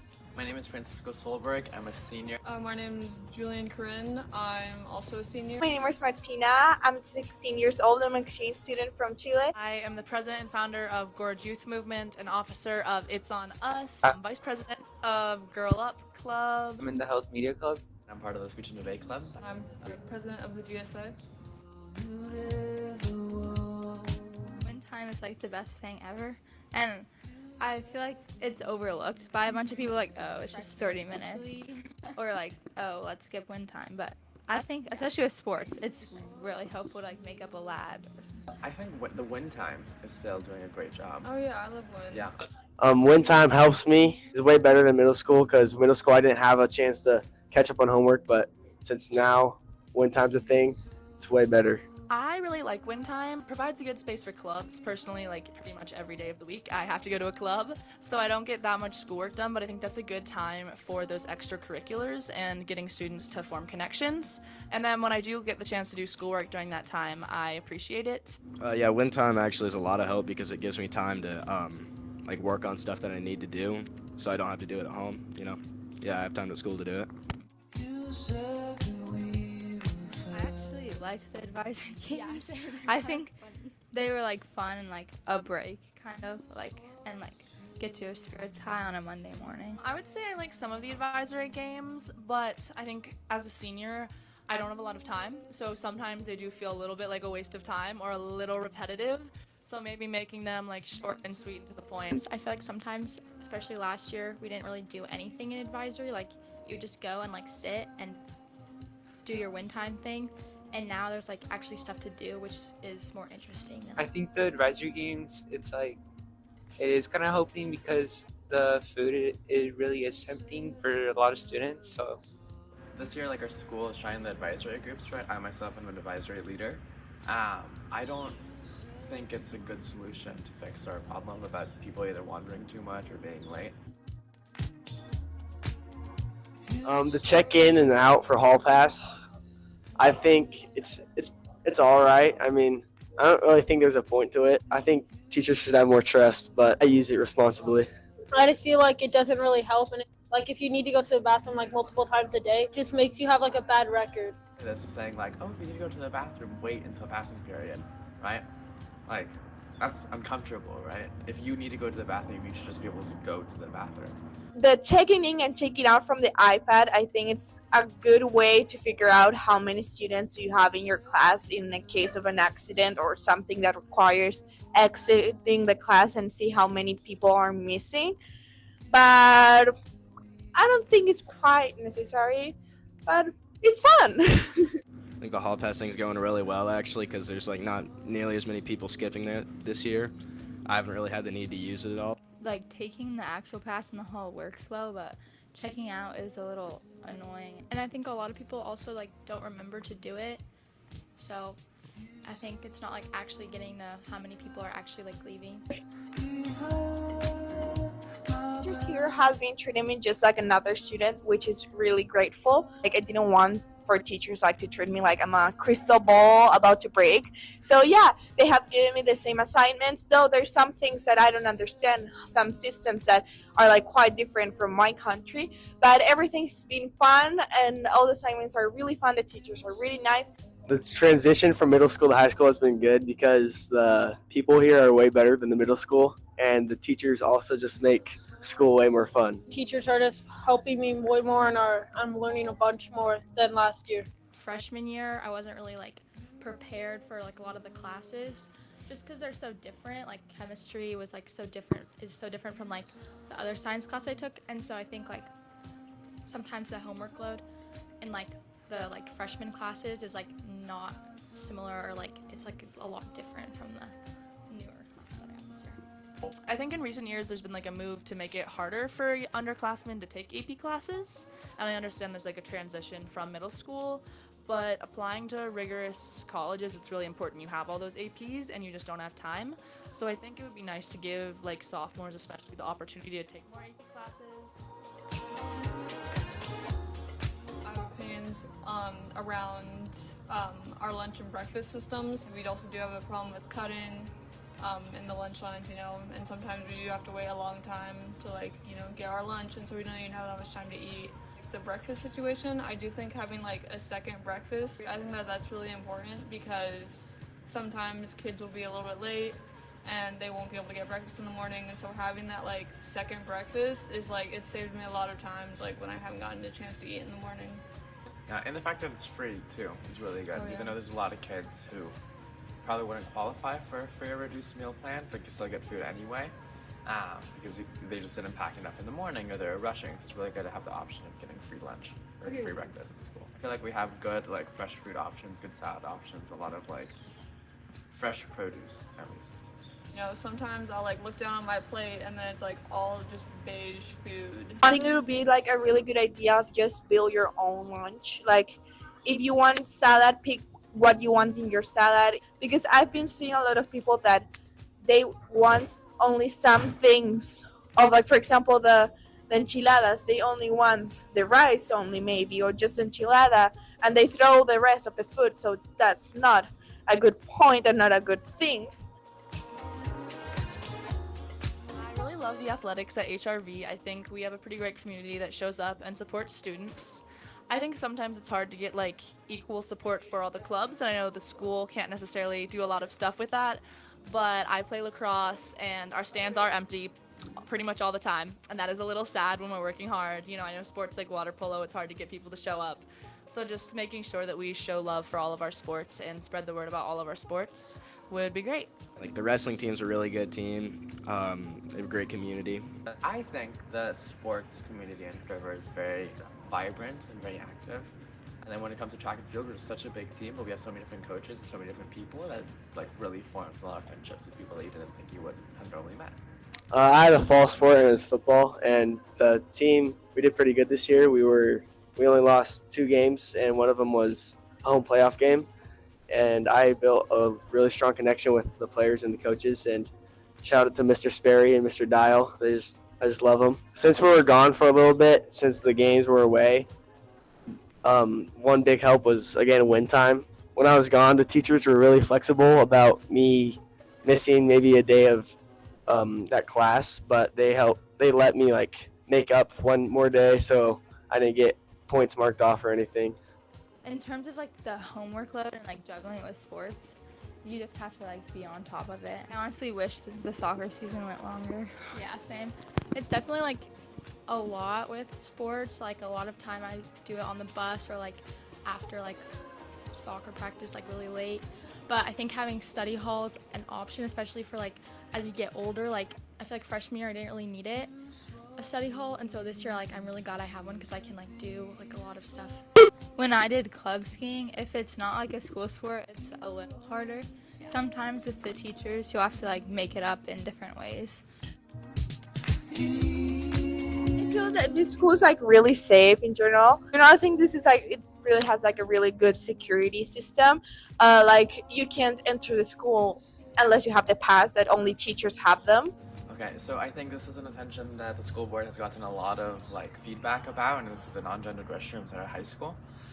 We only have a couple of them, and they always seem to be filled. I know it's an issue that's been talked about for the last couple of years a little bit, and I know it's a big project, but more at a high school, but I know that's a problem that we really need. I know our school has a policy around ice, but I think we could be a little more clear or let more students know what the policy is to make sure families feel protected and safe sending their students to school in this time.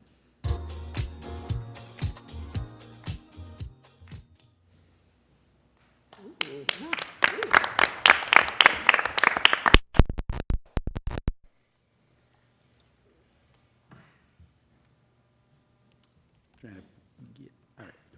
And I know they really wanted to fix the audio on that last clip, and they just kind of ran out of time, but I do really appreciate our students putting that together for us. And like I said, I really think that their voices are the ones to listen to when it comes to the experience of school, because they're the ones who are in it. We've had some questions. Any other questions for us? You know, I guess I wouldn't mind, like, since you guys stayed. You don't always stay, but would you like have anything else to add about about what was talked about tonight with respect to the high school? Yeah, absolutely. I agreed with a lot of the things that were said, especially wind time. It's so helpful for me if I have like an after-school sport and I don't have time to study for a test. As 30 minutes right before class where I'm just like able to get my work done and prepare. It truly is helpful, and I meet with a lot of clubs like chess club, NHS. Those are constant throughout the school week, and wind time just allows us to meet during school and not have like an out-of-school requirement that a lot of students wouldn't be able to do. So that's Same thing for wind time. It's been really helpful for me, but sometimes a lot of the classes get like filled, but like if I were to get switched into it, a lot of the students look to be like messing around or stuff. So I think it's just like good to like to have like it like I don't have the word, sorry.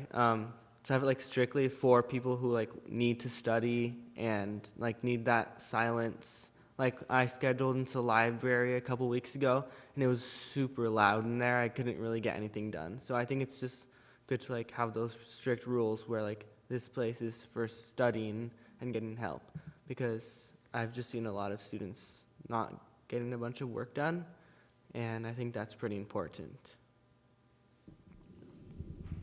Thanks. Yep. Sure. Thank you. Thank you guys very much for having us. Thank you. Thanks. Thank you guys. All right. We are going to move on then to the HRCSD writing report, and unfortunately Amy McConnell is not feeling well, so Sarah Hayden and Justin Kermar are going to do it all. We're going to do our best. Our fearless leader. All right. Well, we're here to talk about the master schedule, actually. Wait, is that too soon? Yes, we're going to talk about all of the amazing writing work that's been going on in our district. Let Sarah catch up here. I got you. Go back. Madam Chair, members of the board, thank you so much for having us tonight. My name is Sarah Hayden, and I have the honor of serving the district in the capacity of both the district instructional coach and the curriculum coordinator. And I'm Justin Cameron. I'm the assessment coordinator for our school district, and I work on the teaching and learning team under Amy and with Sarah. We have a very exciting initiative to share with you this evening. We want to talk about writing. As you can see from our first slide, writing equals rigor, right? Sometimes this word rigor is thrown around in education, but we truly believe that writing is a high leverage practice that will elevate not just our students' ability to communicate in a written form, but also their ability to communicate their ideas, to think critically. And we think the skill of writing transcends content area and is an essential skill for students to obtain during and after their time with us in HRCSD. Why focus on writing? Tonight, what we want to communicate to you is why our district is really leaning into this very important initiative. Writing connects district priorities. And so tonight we're going to show you how this initiative connects with other district priorities that you've heard about from the cabinet previously. We're also going to give you an overview of our district's writing plan, what we've done thus far this year, what we plan to do for the remainder of the year and beyond. Then we want to talk about our interim assessment deep dive, and then we're going to answer all of the questions that you have about this important initiative. Yeah, so why did we do this? Where did we come from? How did we get here, and why are we on the path that we're on? So many of you have been involved in the work over the recent years of doing a deeper dive, kind of trying to crack the egg a little bit on our Oregon State assessment results. Or I'm going to use OSAS as kind of the colloquial term that we use. OSAS, that's Oregon State Assessment System, and particularly in the area of English language arts. Part of that work, how did we get here, is we did a really deep dive into a tool that the state gives us called target reports. And target reports, I'm not going to get too out into the weeds and the details on exactly what they do and what they measure, but they're really just an instrument for us to help peel back the layers, take our overall end of the year, hey, 47% of this grade level met, was a level 3 or a level 4. How do we do a deeper dive on what does that mean, and then start to try and connect it into the work that we're doing in our classrooms? So as leadership teams went through that target report data, we started to notice a trend. And the trend was, it didn't really matter what grade level you looked at, what building you looked at, everywhere we looked, every single area had target 4, target 7, and target 9 as areas of growth. Again, I won't go into all the details about what all that means, but just for what a good takeaway for you is targets 4 and 7 are where students are asked to do their full write. So some of us who went to high school a long time ago might just remember you need to be able to write a 5-paragraph essay with an intro, body, conclusion. You need to use conventions. You got to start sentences with a capital, all those things.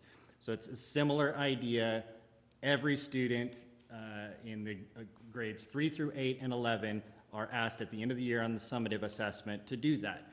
It's called the performance task or the full write. And so depending on the grade level that you're in and depending on which area the assessment gives you, you're either going to do an informational or an explanatory full write, that full essay, or you're going to do an opinion or an argumentative full write, and then you're going to be measured on your conventions. So that's kind of that target 9, clarity and mechanics. So after we had this aha moment, hey, we have this through line, it doesn't matter what grade level we go at, these would be the 3 targets that we should focus our work on. We developed this year-long writing work, this plan, and we started in the fall with what we called a performance task, because why not just call it what it is at the end of the year. And Sarah's going to touch on some more of the details a little bit more later, but it essentially started with our professional development day in August, getting the whole district focusing on writing. We did some professional development later in the fall, where all teachers were trained on the exact rubric that the students are scored on, so that there was, we just wanted to pull back the layers and say, here's what your students are asked to do on OSAS at the end of the year, and here's how they're graded. Wouldn't you like to know what that's like if you were a teacher? So we really tried to push in to that, and then students were also in the fall given what we believe is a pretty good mimicking example of what that full write is going to be like later this spring when they get to the OSAS. And as you've probably heard our Amy McConnell talk about time and time again, we never want to do things in isolation. We want to make sure that the work that we're doing, the initiatives we're rolling out, connect with other things that we're doing in the district. So Sarah's going to talk about how writing is connected with some of the other things that we do. Yep. One of the things that we wanted to do with professional development this year, and many of you were at that August 20th kickoff to the school year, right? Bill got up and part of his speech really talked to the power of writing, right? And how if we come together collectively, we had those puzzle pieces on everything from, as you walked into the building to all of our handouts, because we really wanted to build connections not only with the people in the district, but with our work in the district. And so our hope is that writing isn't just the responsibility of the writing teacher or the language arts teacher. We really wanted to see writing as an area that we as a collective group of educators, from our PE teachers to our math teachers to our science teachers, how can we all focus as a collective system on writing? And so Bill kicked us off, we were inspired, and our teachers have risen to the occasion. My own son came home and asked me to help him with his writing. And we were sitting down, and the writing prompt asked him to use 3 probabilities in a paragraph. And I looked at him wide-eyed and I said, "What class is this writing assignment for?" And he told me, "Math." Right? So our teachers are bought in. They know that this initiative, this collective district-wide initiative, is gonna move the dial for our students. But not only will it move the dial for our students, but it will also connect current initiatives, right? Our initiative of AVID, what you saw, Rich, when we were at Cascade Locks last week, is you saw writing everywhere. You saw Wicker. The major tenets of Wicker are writing, inquiry, right? So how do we support this initiative of writing through our initiative of AVID? It was so clear. And MTSS, you heard Tess this evening talk about the MTSS system at the high school and how we want to provide the just right supports to all of our students regardless of where they are. And the MTSS system will beautifully connect our writing initiative. So we are really, really proud of the work that we've already done, and we're so excited for the work yet to come, and we're even more excited to see our students thrive in their writing. In addition to connecting those initiatives that we talked about prior, MTSS and AVID, we really feel that when our students have that connectedness to school, this will also support well-being, belonging, and attendance, right? Writing fosters academic confidence, right? It creates inclusive routines, and it builds resilience and perseverance, right? So we really believe that this initiative is best for kids. EL outcomes and disproportionality. One of the things that we know is that writing forces language production, right? So when we have our students write, we're also going to give them scaffolding and supports to do that written work in a really meaningful way. We're going to give really explicit and targeted writing that will support Tier 1 instruction. Thanks, Justin. And our teachers are going to have those high-quality writing tasks that are going to build cognitive and linguistic stamina. One of the things that Justin and I and the rest of the team found out when we were looking at those target reports, at that data, we found out that our students not only needed support in the area of writing, but they needed to be able to think critically.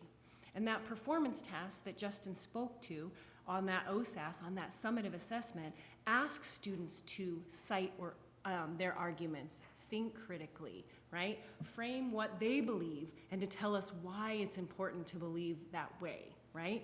So this writing initiative encompasses all of these things that are so, so important for our students. So our writing plan is very comprehensive. As Justin spoke to earlier, it started on August 20th with our initial professional development session, where all teachers learned about writing. The PE teacher learned about writing, right? The science teacher learned about writing. Our ELA departments came together to share their knowledge about what they're doing with writing across their classrooms. All of these professional development were teacher-led.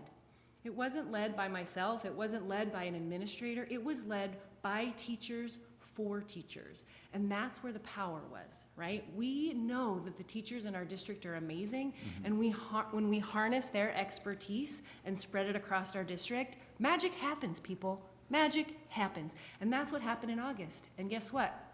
That's what happened again in October. On October 31st, we brought the teachers back in, right?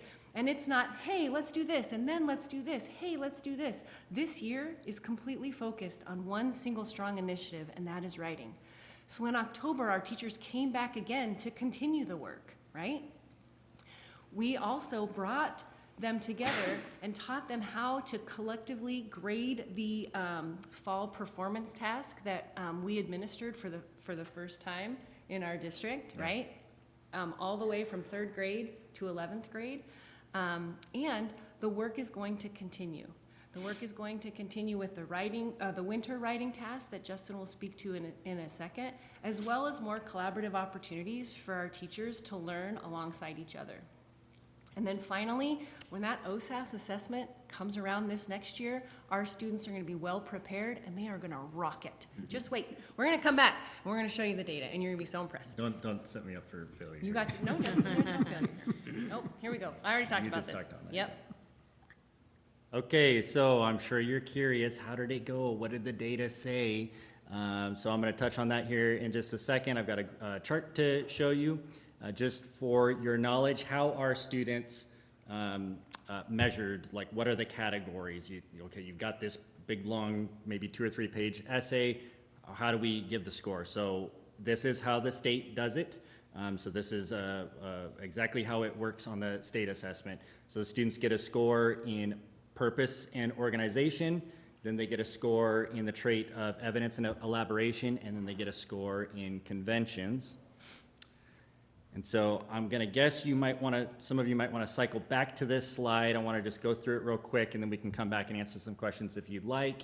But this is our district's distribution of how, now remember, teachers gave these scores. These were individual teachers scoring their own students on that fall performance task. And this is where they say that our students were at right at that moment in time, but we always have a growth mindset. They will, as we continue to peel back the layers of writing and get more discrete in the skills that we teach them, we would expect that this chart would look different if we did it again in the spring. What's the 4-3-2-1 at the bottom? Yeah, so, yes. So, let me start with conventions first, because that's the tricky one. That scored a little bit different. In conventions, that's the yellow bars. The only scores that are possible, the only scores that the rubric allows teachers to give is a 0, a 1, or a 2. Okay, 0, 1, or 2 is all you can get in conventions. Because you did write something, so was it a, did you capitalize anything at all? Did you just spell anything correct at all? It's either a 0, 1, or a 2. Okay, set that one aside. The other two traits, purpose and organization and evidence and elaboration, those have a much wider spread of possibilities. You could get an NS for no score. That could mean it's kind of a catch-all. Maybe you wrote off topic. Maybe it was a really good essay, but you wrote off topic. You didn't answer the question. Maybe you wrote in a language other than English, because this is an English language arts assessment. There is no Spanish language assessment. What are some other ones I'm blanking on? The other possibilities for an NS. You wrote illegible. Illegible, or insufficient text. You wrote one sentence and whatever. So there's a bunch of reasons why you could get an NS. And then you could give it a 0, a 1, a 2, a 3, or a 4. And if you would like to look at that rubric to see what that actually looks like, we can provide that for you. But so does that help? It does, yeah, thanks very much. Okay. One question you might have is like, and I think this might have been what Chrissy was asking, is like, well, what's good? Let me go back to that chart. What are we looking for? Commonly, we'll hear that question of, well, what does my student need to get to pass or to be proficient? And I want to answer that with a story. So hopefully all of you are familiar with the classic movie Elf, which you're probably going to watch throughout the rest of this holiday season. And you all remember the mailroom scene? Utter chaos, papers flying everywhere. Okay, so it's October 31st. That's your mental picture. We're here at the high school, and the high school team, that's what it looks like. I'm over-exaggerating just a little bit. I don't know if any high school people are here. We were making extra copies. There were lots of papers. There were lots of Crazy. extra copies. Highlighters everywhere. The team is working together. They're shouting over each other. They're working together. We call that collective efficacy. I mean, they're doing it. And one teacher says, everyone, look at this paper. Read this. And it was the most ornate. I mean, he used some language that I won't repeat, but he said, look at this thing. It's got the biggest vocabulary words. It was 4 or 5 pages long. On the surface, it looked like this beautiful piece of writing. And so, were the conventions correct? Yeah, the student got 2s. You couldn't do any better with starting your sentences correctly, using, robust vocabulary, etc. and the elaboration piece. Okay, elaboration, you got a 4, great job. Now, did you answer the question that was asked of you? Not so much. Now, why would we frame, so now you're thinking of, I'm a teacher and now I know exactly what the student needs. They don't need a lot of support with conventions, they've got that in spades. They can give cite evidence and elaborate all day long. That's not the problem. The problem is your writing is not speaking to the audience, which is such an important part. This is a part that students might, you have to answer the question that the test asks you to do. And so now the teacher is armed with very specific information about what to work on. And that's just one example of literally a couple thousand of that we did in the fall. And so I want to challenge our thinking to not frame the exercise of writing in pass or fail, have it, don't. Writing is an exercise. We all love to read. Could you imagine a world where writing just stopped and we just said, hey, we've got it.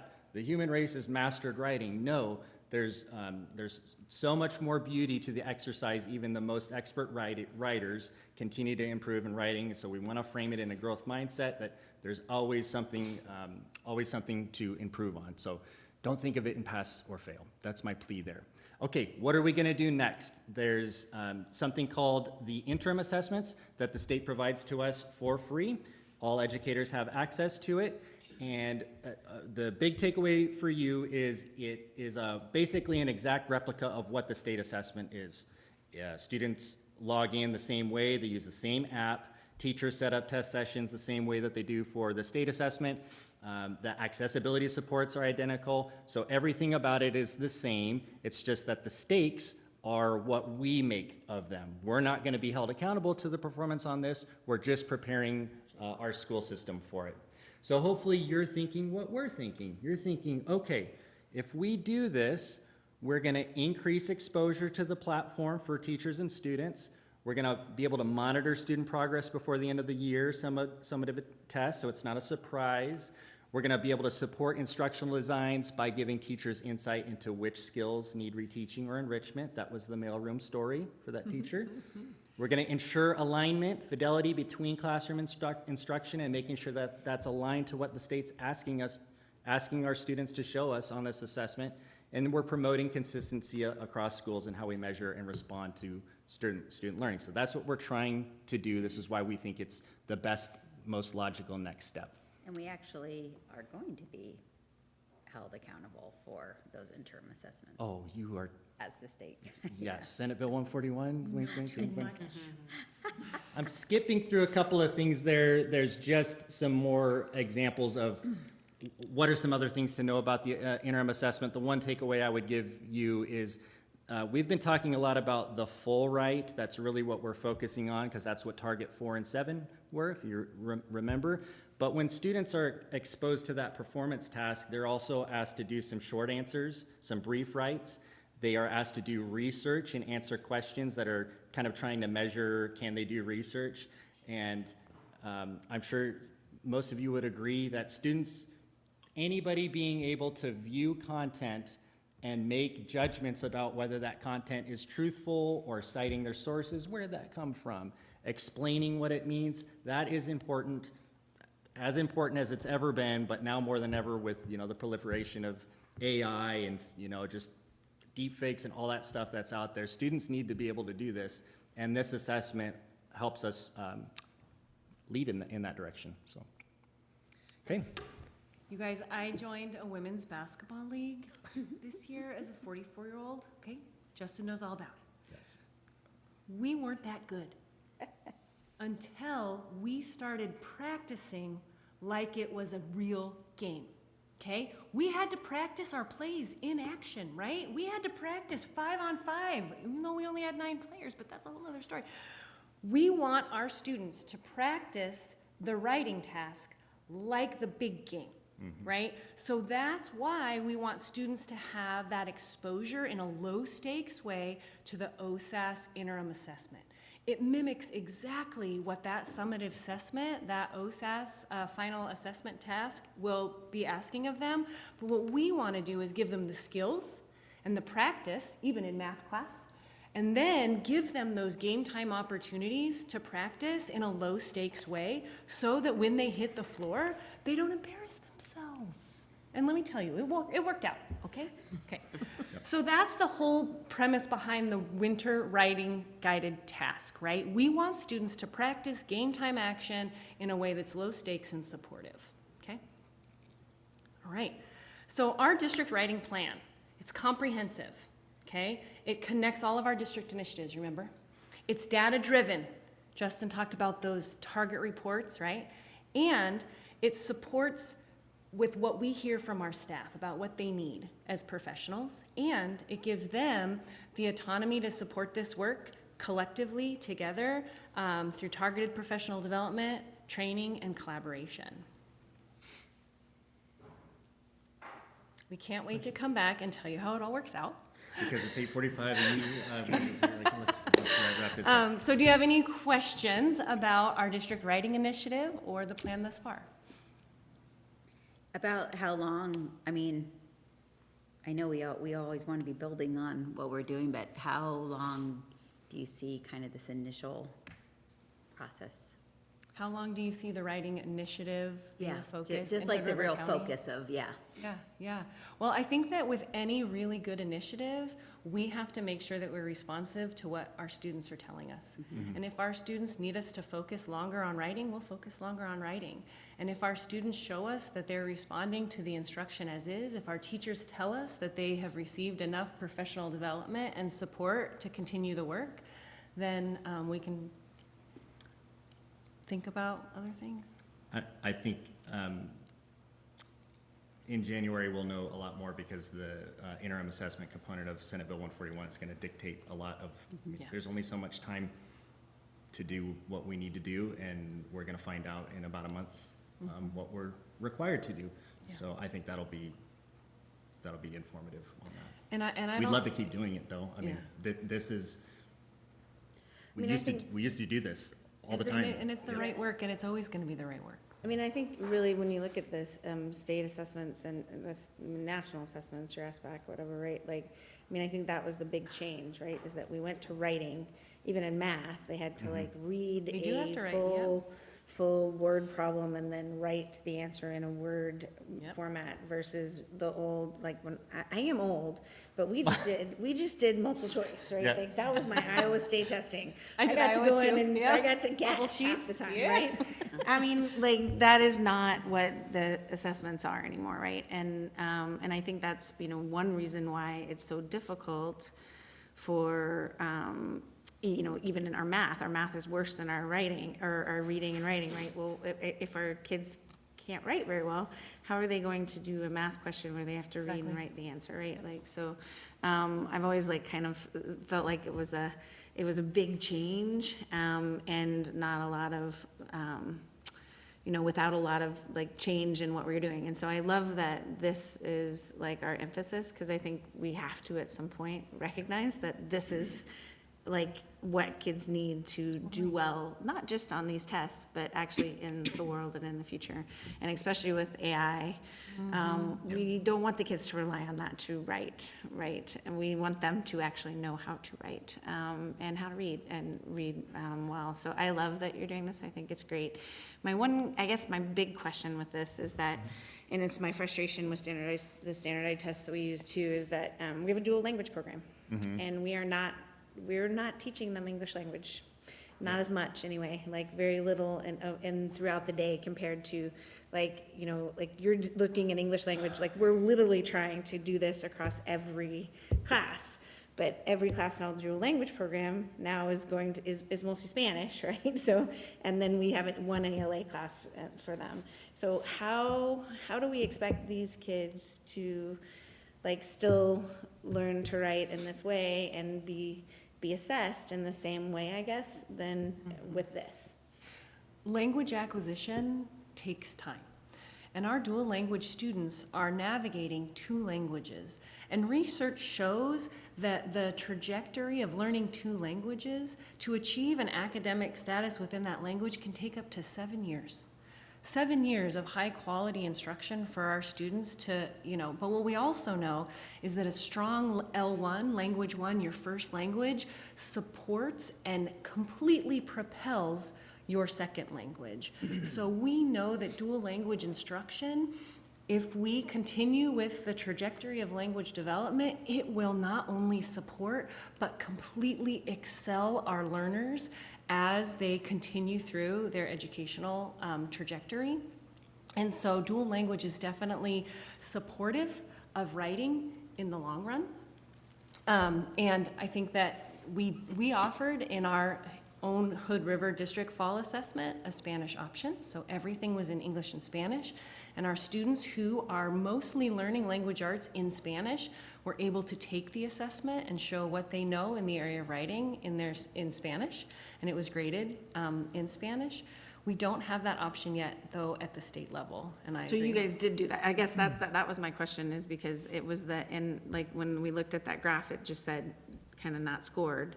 So it was actually scored in Spanish. We just didn't have it there. That was my question. I'm glad you asked. The assessments that were given and scored in Spanish, we just removed those. We removed them from the data set. So the NS's in that graph, none of those would be indicating a student wrote off. They responded in Spanish. We didn't want to. No, I mean, I guess my question is were they still getting that same benefit of saying, like, hey, like, the conventions in Spanish are great. Oh, yes. Like, you're Absolutely. writing, like, being able to make, Yeah. make a paragraph, make an argument, make those in Spanish, like, And we our, were and still our, and our dual language, their language. yep, and our dual language teachers did a wonderful Yeah, job it's of working together to really impressive. think through in their professional learning community, their PLC, what areas they needed to focus on instruction for their Spanish-speaking students and their, second language learners to continue to develop in both languages. That's great. And the two accountability pieces, because that's the world that I live in. One is the interim assessments did require, without going into all the details, the state of Oregon does honor students could earn credits in Spanish, and they strip off the E from the ELA. Now it's called LA, Language Arts. So we want to honor the language that students are learning in and producing. So the interim assessments do have to have that, they have, that was a requirement of the state of Oregon for that procurement process. It had to have a Spanish component. So that's something we're hopeful for that would be more meaningful for, like Mid-Valley and Y-East. The federal requirement under ESEA is to assess in English language arts annually. And so that's why we have to do that, and there won't be another option for them to take a Spanish language arts test. So, and Corinda, as far as, I think, in my mind, the most important things is, as a district, we are knowing what our kids are learning. Yep. Yes, And exactly. that, to me, is what we need to do. But that being said, we are going to be held accountable to a state standard, and this is the test that will be used as part of that. But that has been a large topic of conversation among the group that is working on kind of what the assessments should look like. And I think that as of now, their solution is to do groupings of, they will group your district with like districts. And so when they are looking at, like what your scores look like on the state assessment, they will measure you against other schools that also have a large dual language program. And so if you have a school that has very small, English as a second language population, we will not be held to the same standard as they will as far as our accountability to the state. Okay. So that's what really has been pushed for at that level, is to make sure that we are acknowledging that there is differences when you're learning a second language. Yeah. But again, what I really appreciate is that we know what our students are learning. Yeah, at the end of the day, the teachers need to know, and the students need to know what they did, and that is happening. It's really nice to see the conversations that are happening. Yeah, and if we were going to ask our teachers to give an additional assessment, right, a district-wide assessment, we need to make sure that it's meaningful, right? And so that it informs instruction and it supports teachers and students, right? We don't want to check boxes in our district. We want them to be meaningful and supportive. And if they're not, we need to reexamine our practices. And what we're trying to do too, you know, when talking to the state about this increased accountability, is to make sure that we are not doing assessments that don't mean anything to us. Correct. That it's just not an additional assessment so that the state has something to look at that has no meaning, because we don't have time for that. We don't have time for that. Our kids don't have time for that. Literally. I think have that's time for the that. great thing about this. I mean, I love that we're doing it, it's that kind of this new thing in the sense of, it was my frustration with those scores, is they came back like half a year later, right? Like, Yeah. you don't even have the kids in your class anymore that you got the test on, right? Like, so, how are we really using those tests to inform, like, individual, I mean, this is great. Yep. Great job. Well, we have a little gift for you. Oh, yes.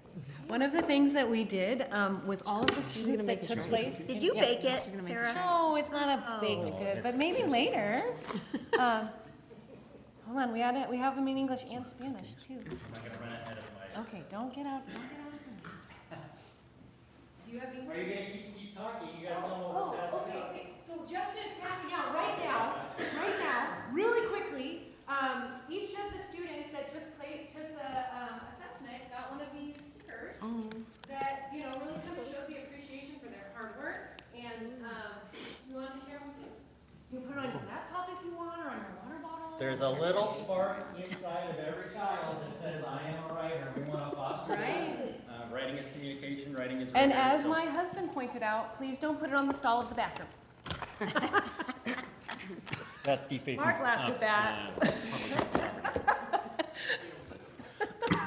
Mark knows how much bathroom stalls cost.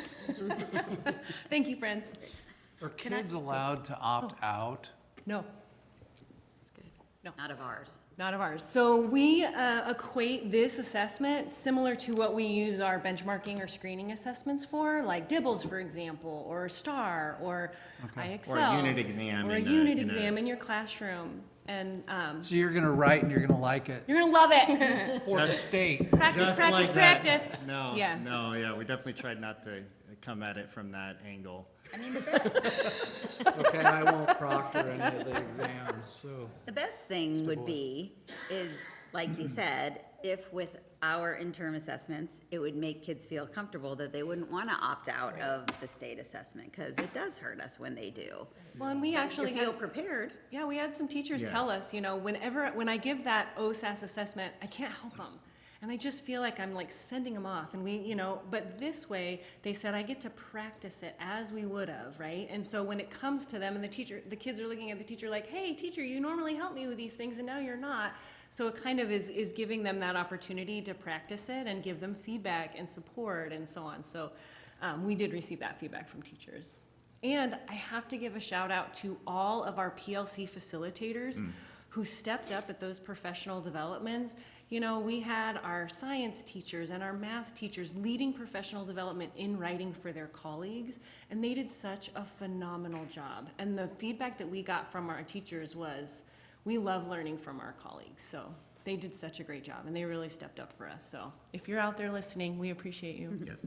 Thank you both very much. Really I have Thank one you. more. Oh, Yes, go Yeah. for it. it's more of a curiosity. Yeah. So as we're talking about this writing initiative, I'm thinking also a little literally.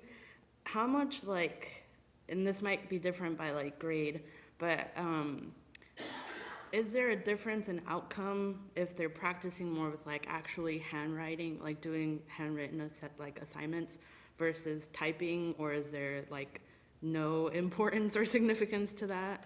That was a big debate and thing that Topic we of thought discussion, through. So we hopefully found a common, a middle ground on that. For the fall PT, we gave them the option. You could do it on a Google Doc, and we provided the resources, because eventually on the state assessment, a student could write it all out on a piece of paper, and then they have to type it into the iPad, literally like that is probably how they would do it. So that's the constraint that we're operating in, but we wanted to, what's important is the writing and transferring your thoughts onto paper in a organized manner. So we wanted to give that freedom, and we did that in the fall.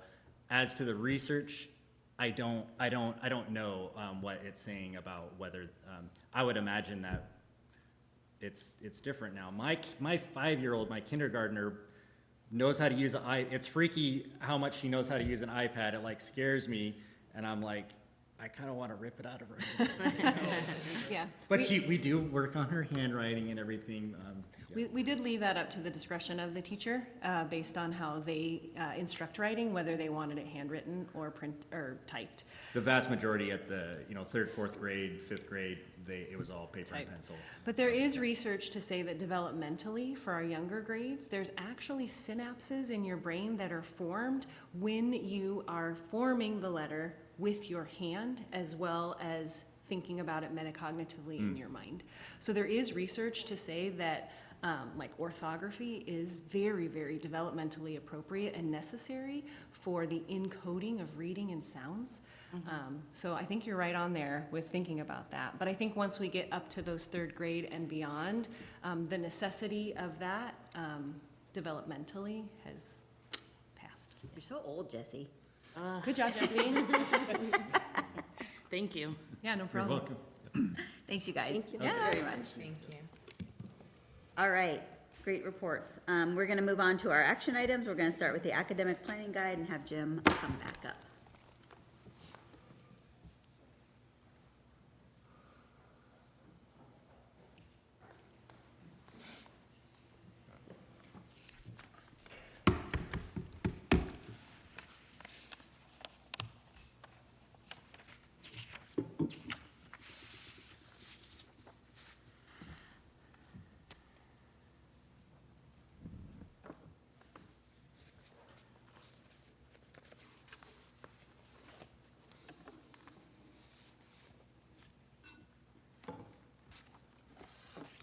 All right, thank you, Madam Chair, members of the board. I'm back. Good to see you again.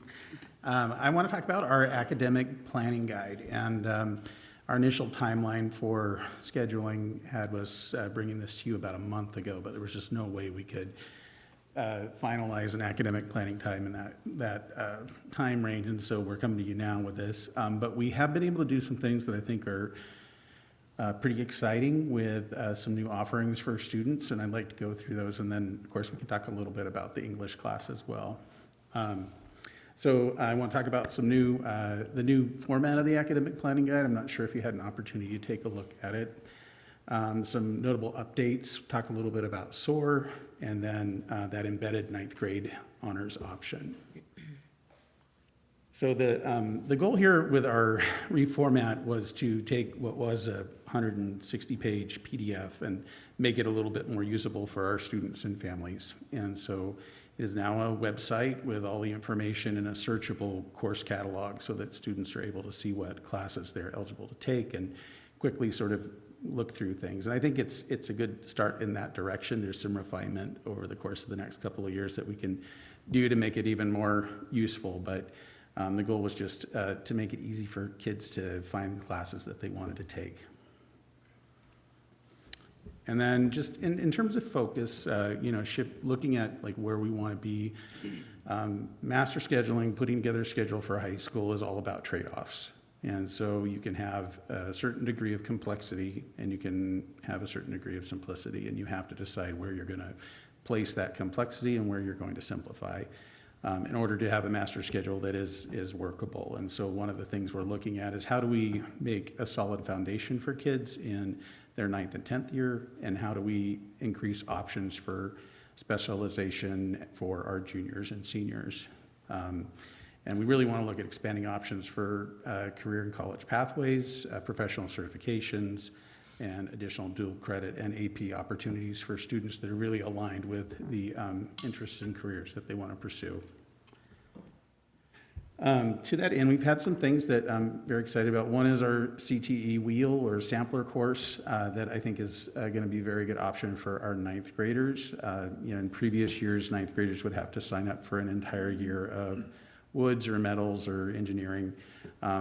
This next school year, we'll be able to offer a class that will give kids exposure to 4 different CTE pathways in one course. So quarter by quarter, they will move through woods, metals, engineering, manufacturing, and agriculture, with the goal of them, as their sophomore year, being able to select those areas that have spoken to them and that have interest that they can then move into.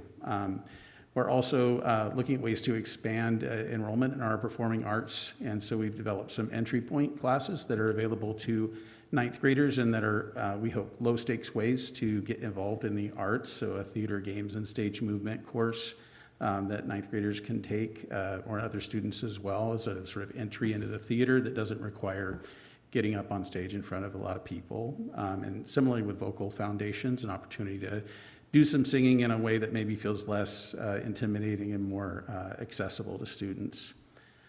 One of the things I'm really excited about is, we ran into an issue in that Oregon community colleges are no longer offering credit for reading 115, and so we needed to look at our writing and reading 115 junior level course and what we could do there. And we're able to identify Business 205 or Business Communications as to be sort of the bookend to the writing 115. And so that is going to really be an exciting opportunity. I think kids are going to be very excited to take that on, learning about business plans, presentations, resume writing, some of those other skills that I think pair really well with the nonfiction reading and writing that goes on in 115. Then in social studies, we had a challenge where some of our 9th graders were not getting any geography, which is a required part of their social studies credit in high school for global studies. And so all of our 9th graders are now going to be able to take a full year for their global studies credit, take that World Geography and 20th Century World History course.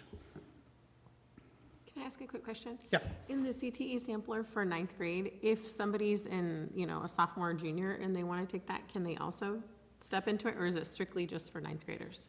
Next year it'll be for 9th graders because those students would most likely have taken the full year of another course in the pathway. But it's something I think we can learn about as we sort of offer this course. The idea is that they will use this as a jumping off point as their first step in a CTE pathway that will then lead them to a second step by doing a full year in one of the pathways, and then that third step as a junior or a senior. Right. I'm just thinking about if there's some people that maybe freshman year didn't take something and they're like, oh, now I'm interested in this. Is that a way for them to jump in and kind of try some things out? We'll see on that. I think there's the possibility of that. I think the idea right now is, one of the challenges with our 9th grade schedules is even right now we are still trying to place 9th graders for second semester classes because they really don't have enough elective options because of some of the constraints in the schedule. And so we want to make sure that we have places for them to go that are compelling. But if there are seats in courses, we want to be able to utilize those. So that may be something we look at once we have our 9th graders into the system. Okay.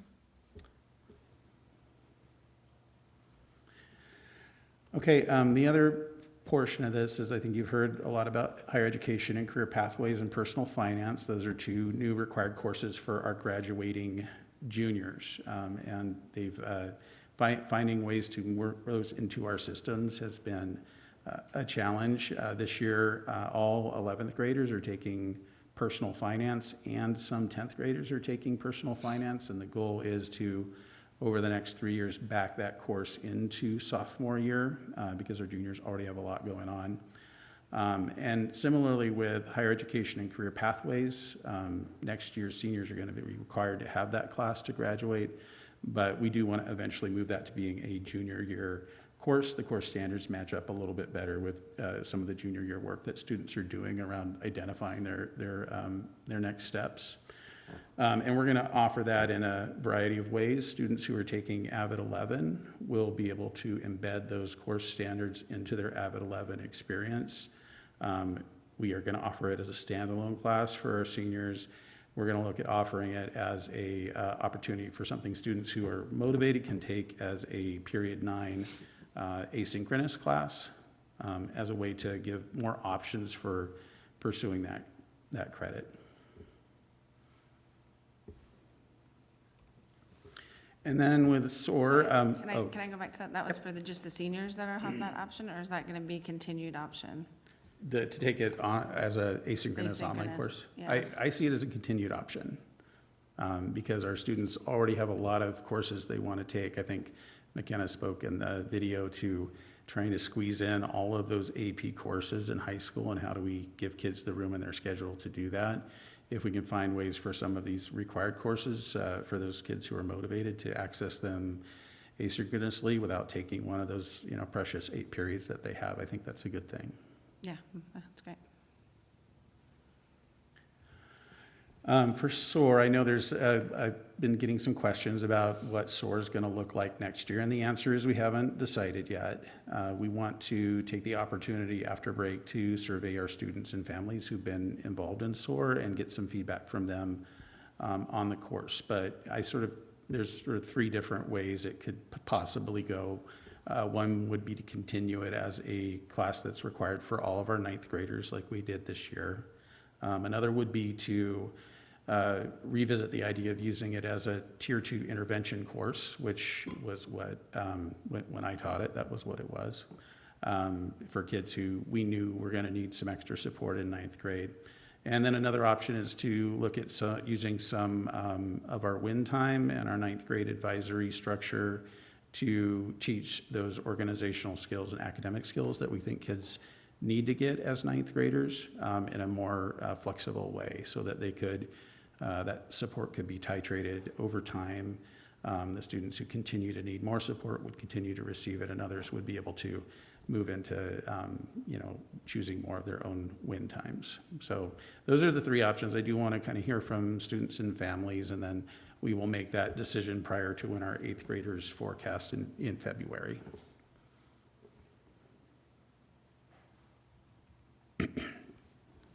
All right, embedded honors LA9, which I think is something that you had asked about earlier, and we've heard spoken to tonight. The real goal in this is to reduce what we call shadow tracking in our 9th grade year. And what shadow tracking is where when a student has to have specific classes in their schedule, it determines when they can take other courses in their schedule. Another is that we want to make sure all of our 9th graders have access to more elective options. The more specific requirements you put into the schedule in terms of when they can take their English class or their math class, the greater chance there is that there's going to be a conflict. So for instance, they absolutely have to have English 5th period, and concert band happens 5th period, and we only offer 1 section of that.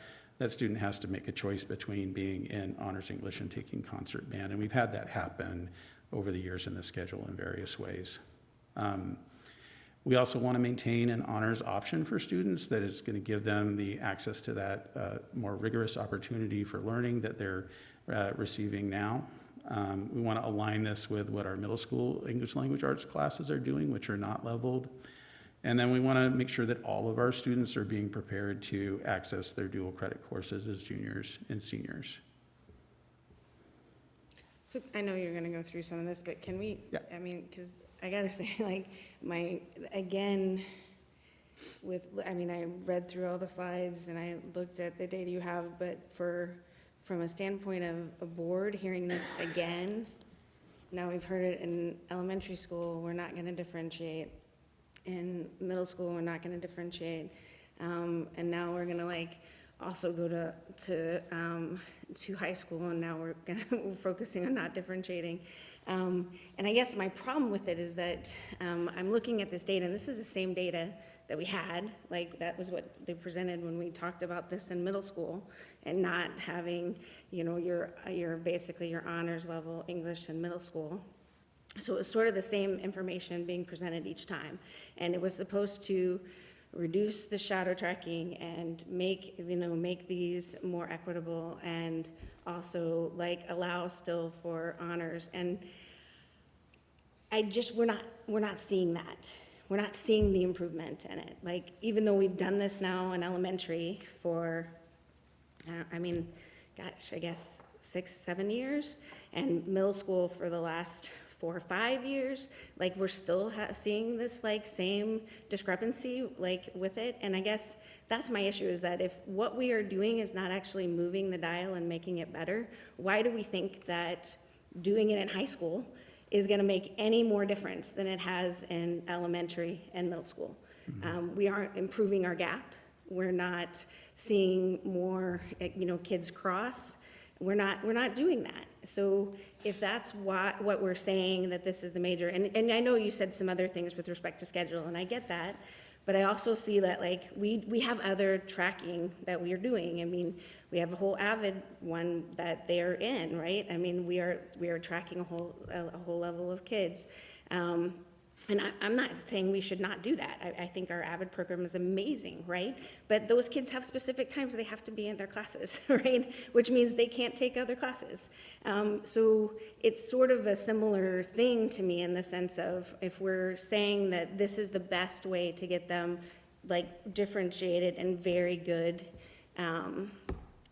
access to resources, why is honors considered not the same thing? Because I would argue that like we see that, and again, this is, we had people come and talk to us about this, but I think all of us as a board have, all of the old board members have gone through this now, like with all the other levels, and we haven't seen the improvement that says that's what this is. And it's the same data. It's still 2009, 2010, 2012.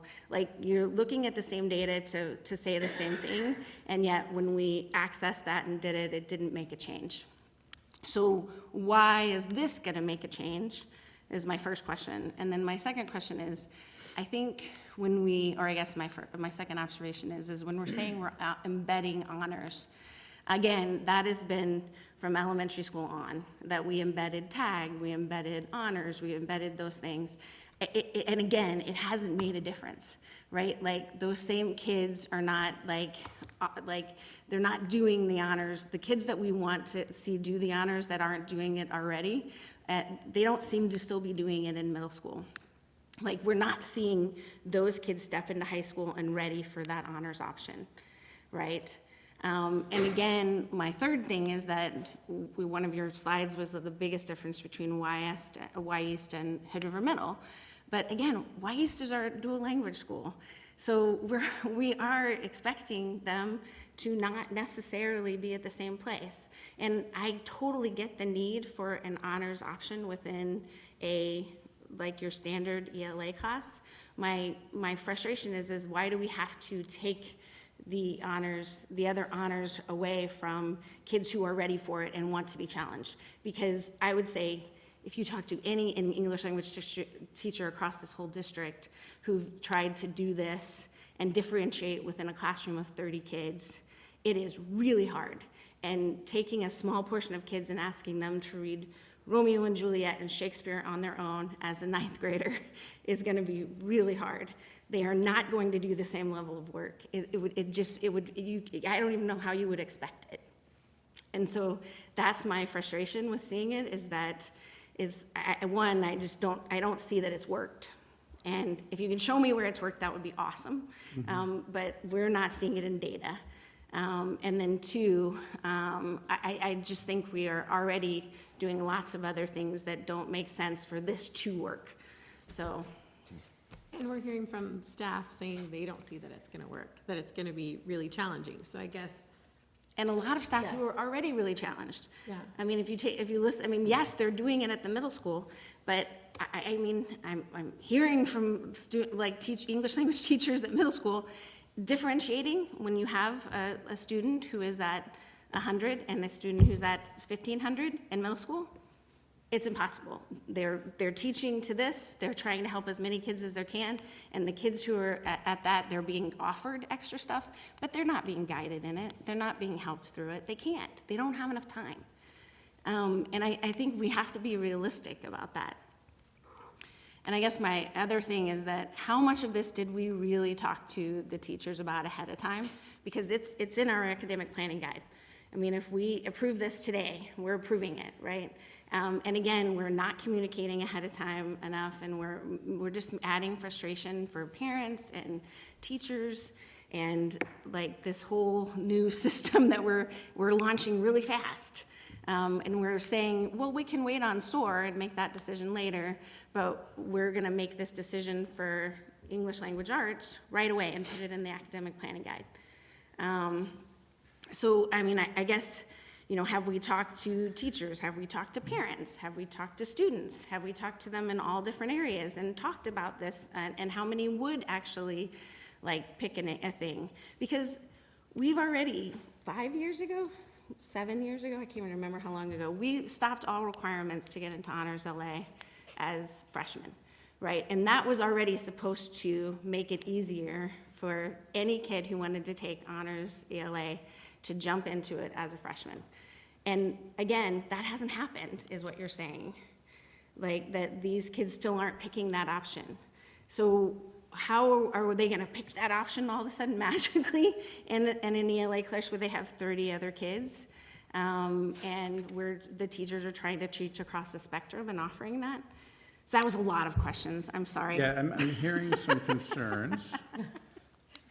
I think I can, what I'd like to do if possible is just kind of go through what I have for you today, and then we can kind of come back and circle to some of those questions, because I think some of it might be answered here and some of it might not, and then we can talk about that. Does that sound okay? Yeah. Okay.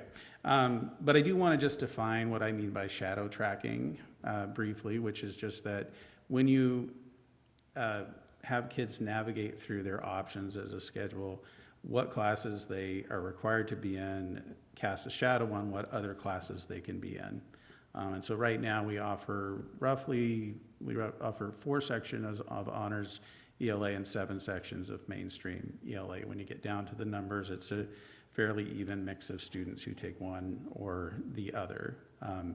But that means that certain of our students can access English one period and certain of our students can't access English that period.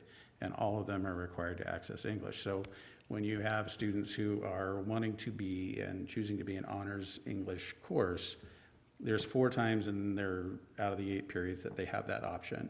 So if anything is scheduled at a time when they absolutely have to be in English, they are not able to take that. It also means that we start to see some tracking happen across the entire curriculum and not just in English. So like one of the questions that to kind of look at is like, what is our students' experience of school like? And so I pulled all of our student schedules and just differentiated them by students who are enrolled in mainstream English and students who are enrolled in honors English. And what we see is that if you take mainstream English at the high school, you're more likely to spend more of your day by race with Hispanic students.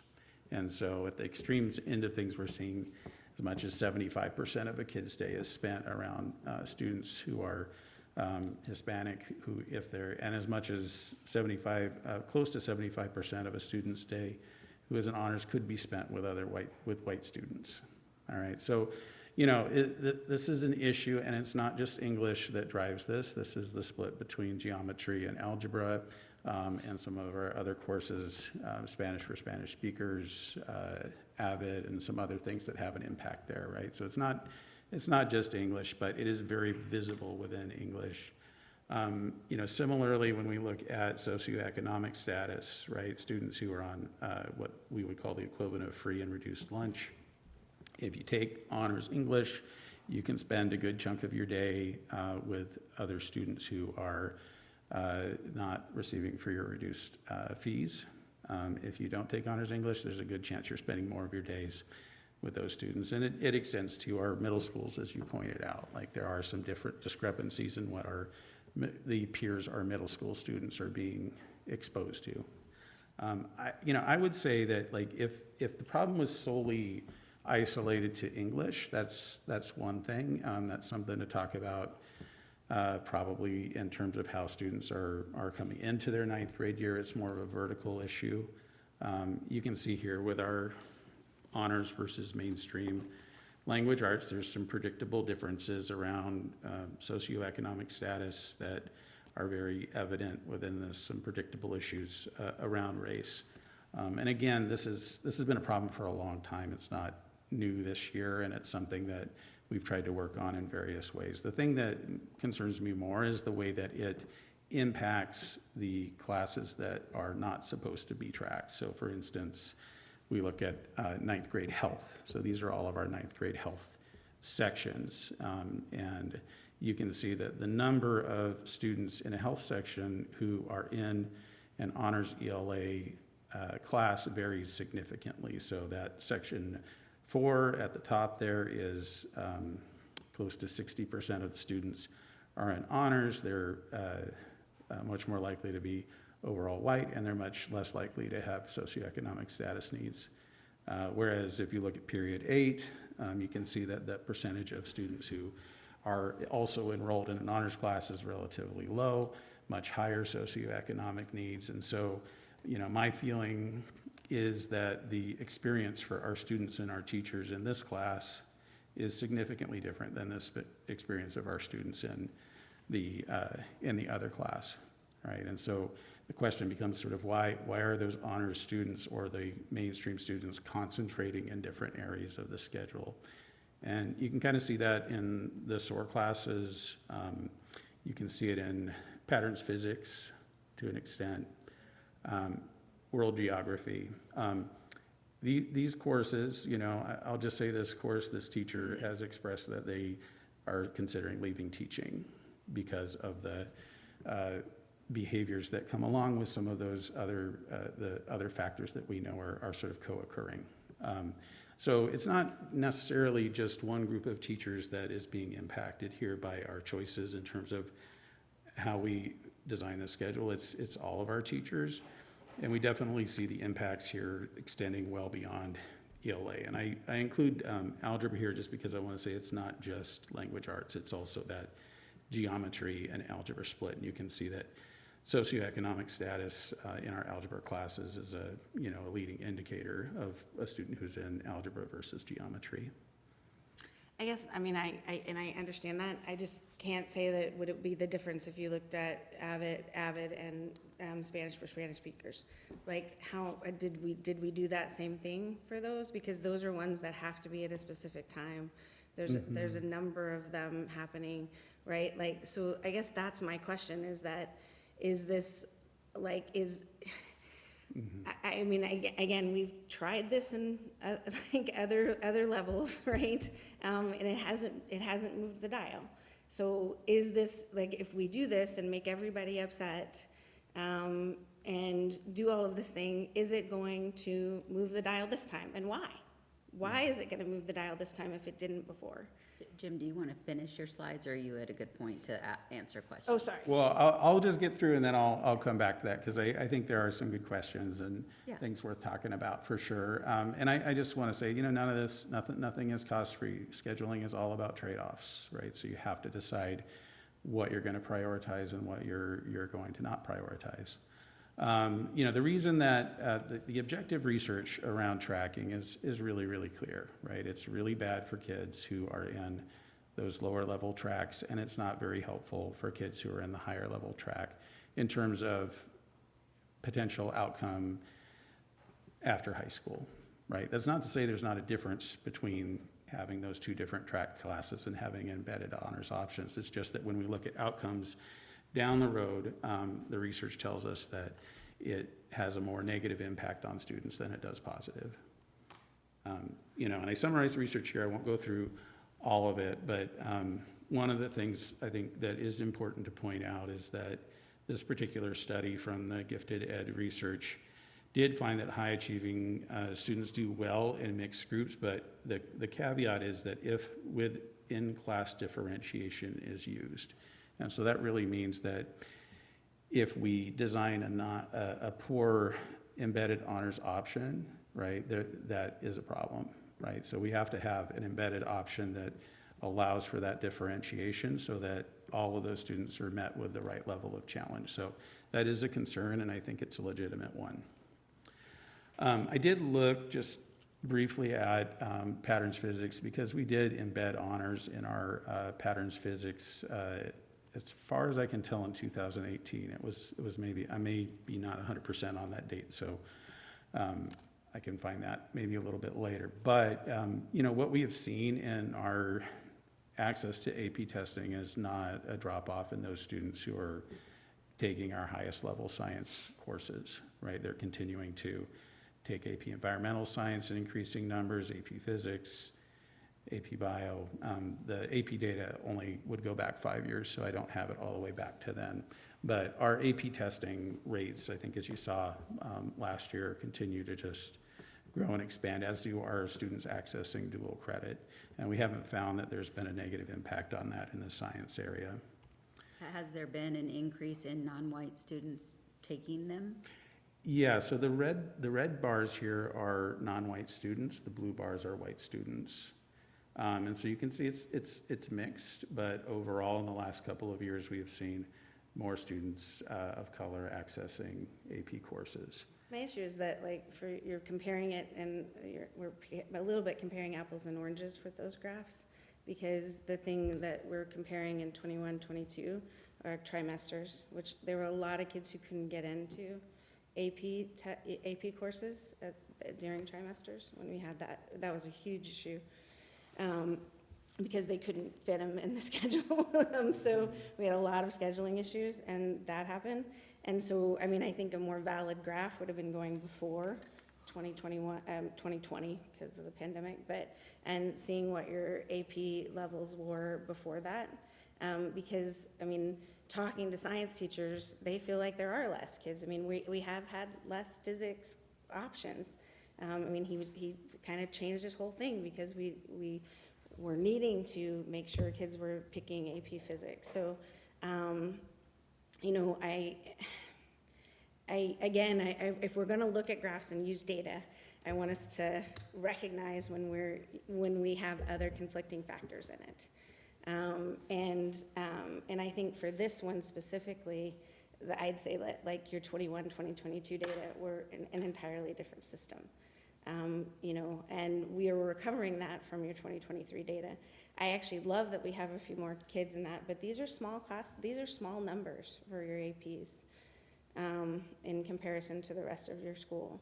I love that we offer so many AP courses, and I guess that's my problem, is that I think for a school the size that we offer such an amazing range of all level, and we're adding in CT and other options.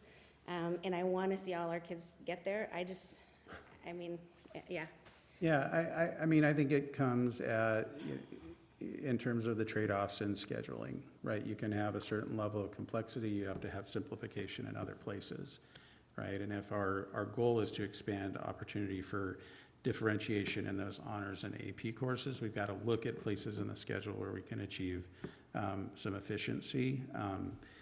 And, you know, just, again, this is my last slide, and then we can get to questions, but I did do a pretty comprehensive search of what other schools and districts are doing in the state.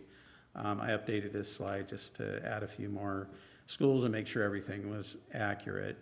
But, you know, every student in the Beaverton School District takes the same 9th grade English course. Every student in Portland Public takes the same 9th grade English course.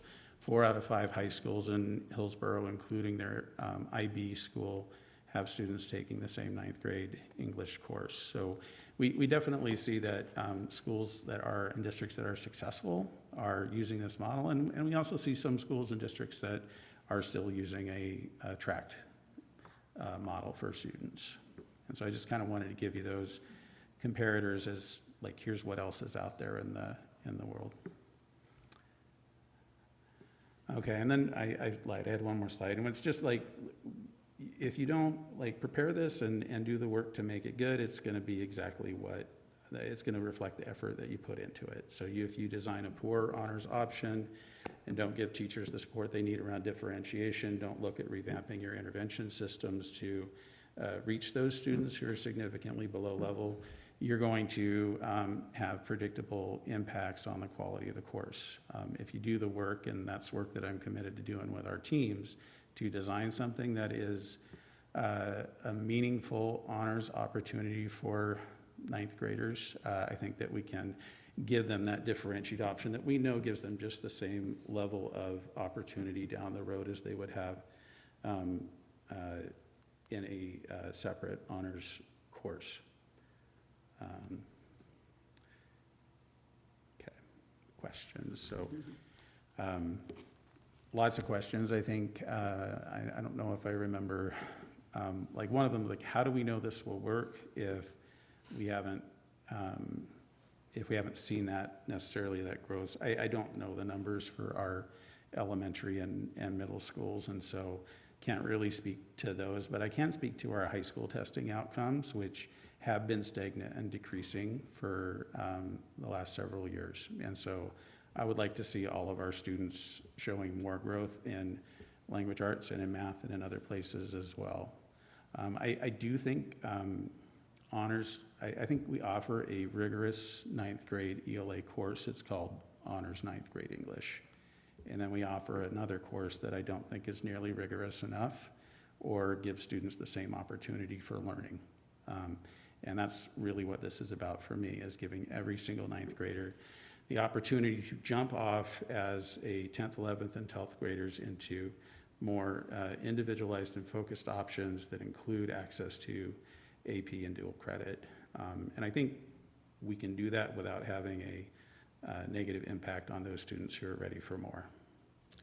Yeah, Can I ask you- Brenda, let's if you would. Yeah, please, Yeah. sorry, go ahead. But I guess my concern is, in hearing from staff, and not just here, but just out in the community, a lot of them are saying, and we heard tonight too, like if you have a kid that's at, 1,700 and then you have another kid who's at 100, right? How are they going to be able to help give resources to all the kids of the class as well as the ones here and the ones here? How are we going to be able to do that and be successful? I guess that's really my question. Because we're already saying writing is a big focus for us. That's what we're, as a district, writing is really important. Obviously, we all know, and that's something we're working on. But how is a teacher in a class of 30 kids going to be able to help all of those levels and still challenge everybody and help everybody that they need to help? Yeah. Well, I mean, when you go to the extremes of the curve, right, you are going to have some kids who are pretty far apart in terms of overall skill levels. When you look at the middle of the road for our students, they're very, very close together. Again, if we're saying we have an honors English course that is about half of our students and a mainstream English course that's about half of our students, what is the difference between a low-level honors student and a high-level mainstream student?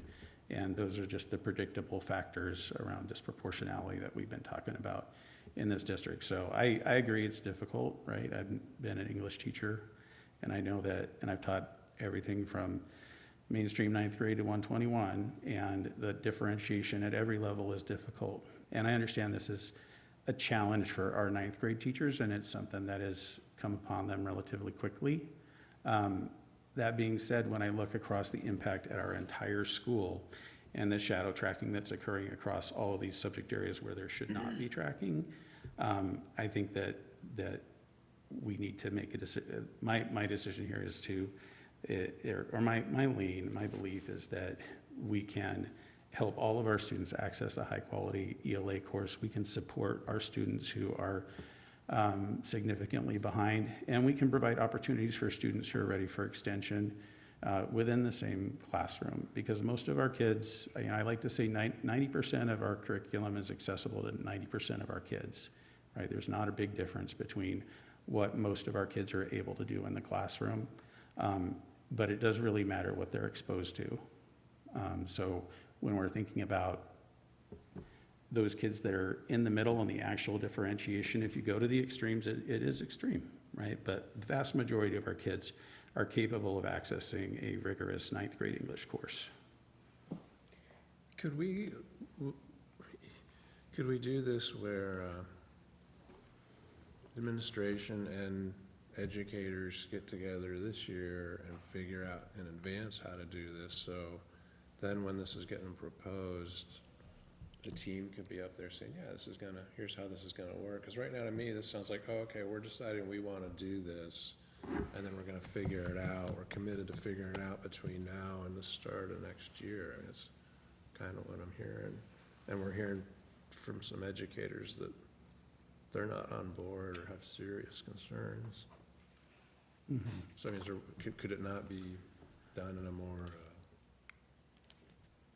schedule Yeah, to can where we the wait plans longer? matter that way. Basically Yeah. put off for a year.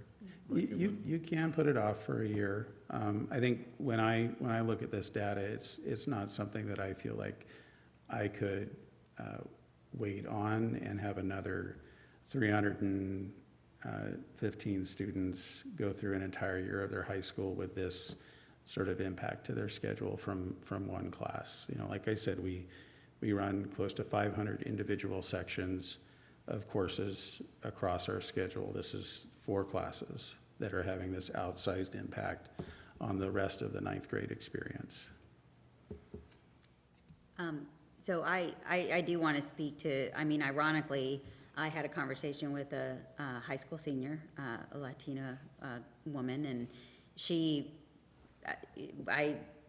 it was nothing about this, and she very, succinctly said to me that when she plays on when she's in activities or when she plays on a sporting team, she gets to know a mixture of kids. When she's in her AP classes, she is with all white kids. And that really bothered her. And it bothered her that there was that segregation in our schools of, that she could very distinctly see when she was in certain classes, she was only with white kids, and when she was in other aspects of the school, she was not. And so I do appreciate what you're saying. I do very much appreciate that we don't want to inadvertently do that to our kids. It's not right. It's not how we are going to foster a community of people that care about each other and that really support each other in our similarities and differences. So I want to definitely, I want to give you kudos for your passion in trying to change that. And I think that all of us would say that. What I do worry about, Jim, is that what you kind of pointed out is high achievers do well in mixed groups if within class differentiation is used.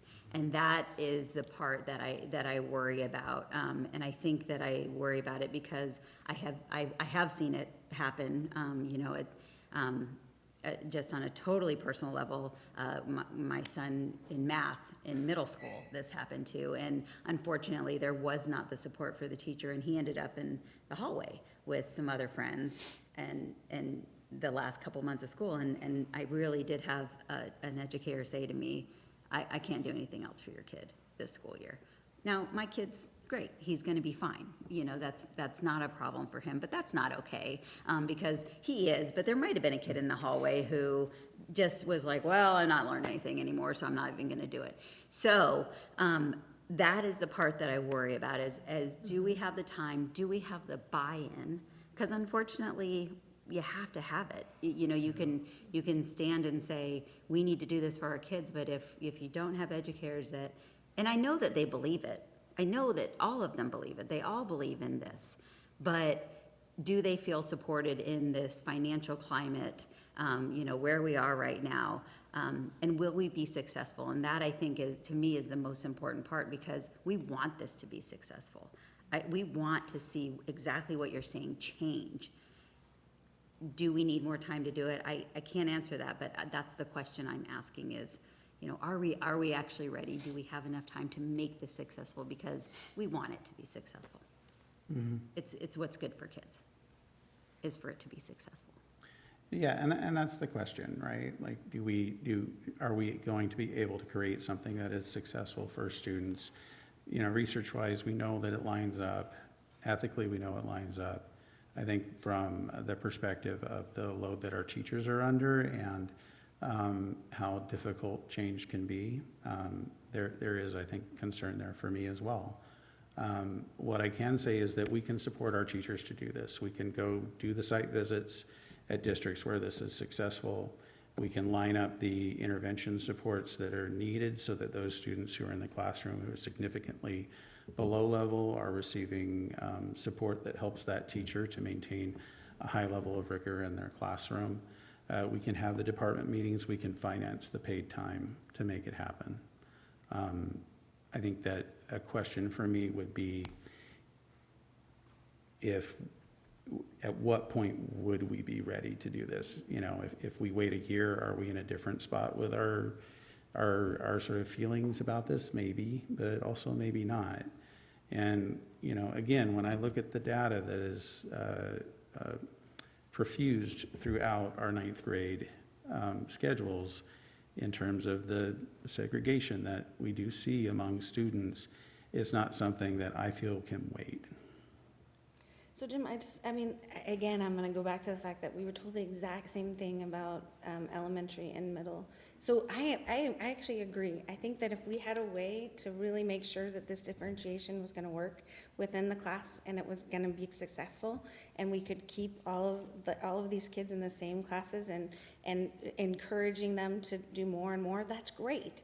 But it's just not happening. Like, all we're hearing, like, we haven't moved the dial in middle school at all. We took away basically all sorts of, like, every type of elective and honors and that in middle school now.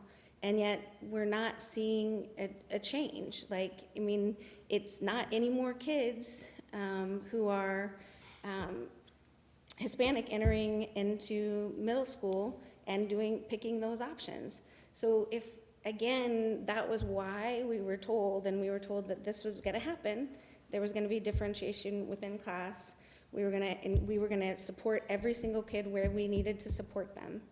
And we don't, and then, I mean, from a teacher standpoint, from what I'm hearing from teachers in these classes, but we're not doing that because we can't, right? We don't have the money, we don't have the staff, we don't have like the time to kind of make sure that these kids are getting the extra help that they're gonna need to make sure that the teacher can teach these other students in a different way, right? And I mean, even in elementary school, it's the same thing. Like, the reason we're differentiating is when we have people coming in and helping with these younger, or these kids who are having more trouble, so that the teachers can differentiate their training, right? If a teacher's trying to only, talk to a section of the class and do that, then what's happening with these other children? And I guess I've seen it now all the way through, and I don't know the answer. I wish we had all the money and the funding and could give extra support and everything that teachers need to make all of these models work. But I also feel like instituting a model without talking to the teachers and getting their buy-in, and instituting that right away without those supports in place is just, again, this opportunity for us to get everybody angry at us, and to take something that might be successful and might actually work, and not have it not work because we have this, again, like trimesters. I think we all really wanted trimesters to work. We thought it was the best option.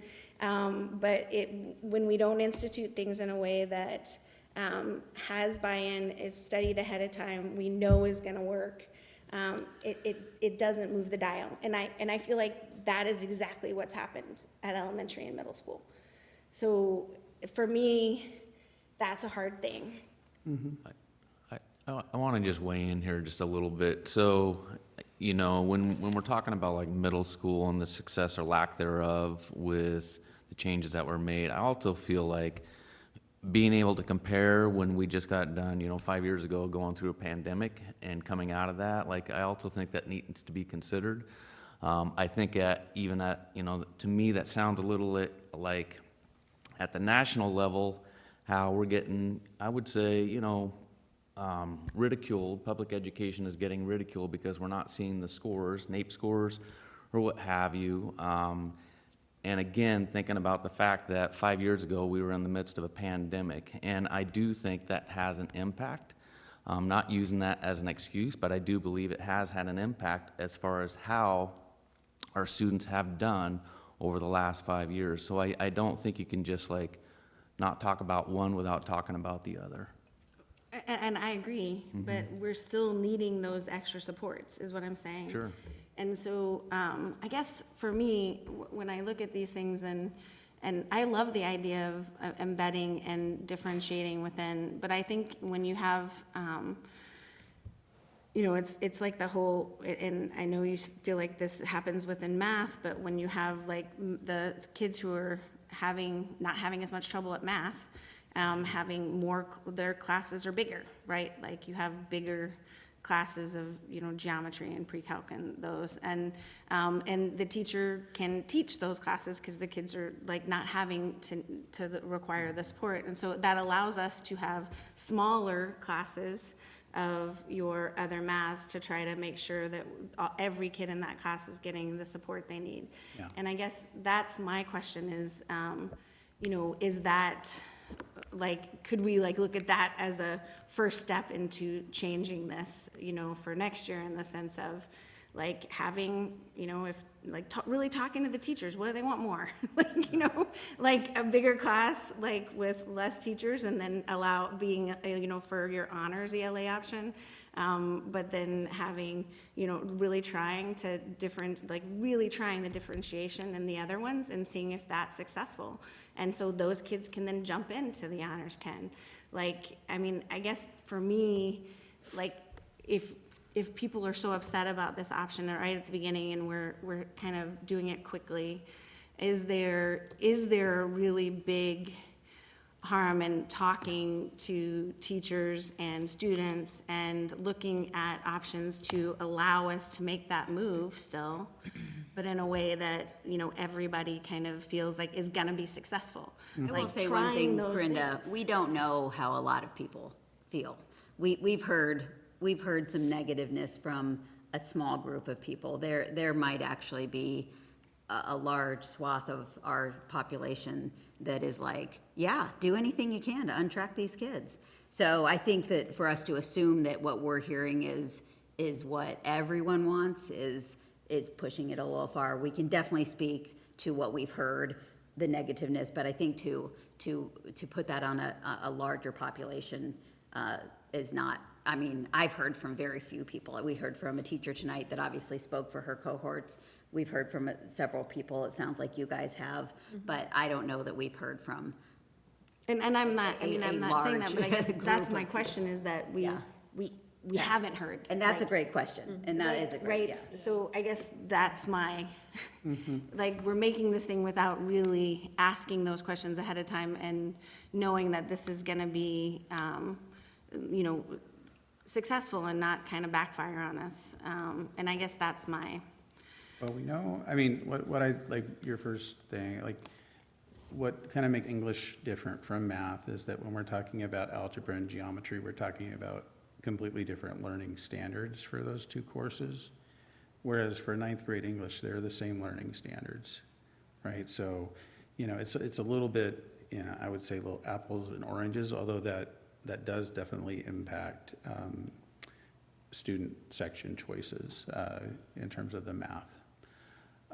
In terms of whether we know for sure or for certain that something will be successful or something won't, I know that, like, if one of my sawhorse quotes is that every system is designed to get exactly the result that it gets, right? So we know what our results are from the current system that we're using, right? So my question is there a better way, right? Research would tell me that there's not a negative impact to the students who are academically advanced, that it does have a strong negative impact on students who are placed in that lower track, and that we have models in the state where this is successful, putting our students into a ninth grade English class together. And I think the other thing I would say is that I don't want to hold any kid back from achieving their potential, right? If we have a ninth grader who is ready for AP Lit and Comp, my feeling is put them in there, right? If that's what they're truly ready for. If they're ready for the 10th grade standards instead of the 9th grade standards, right? I think that's something we can look at. But if we're saying that all of these students are receiving the 9th grade learning standards, I don't think that's accurate. So you're saying our learning standards right now in the regular ninth grade are not, are not up to standard?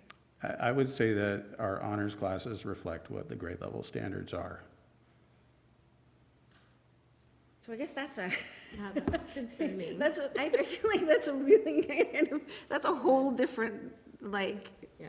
thing, Jim. Like, if we're saying that, I mean, shouldn't we then be expecting that honors level work from everyone? Like, I mean, because, I mean, I don't think,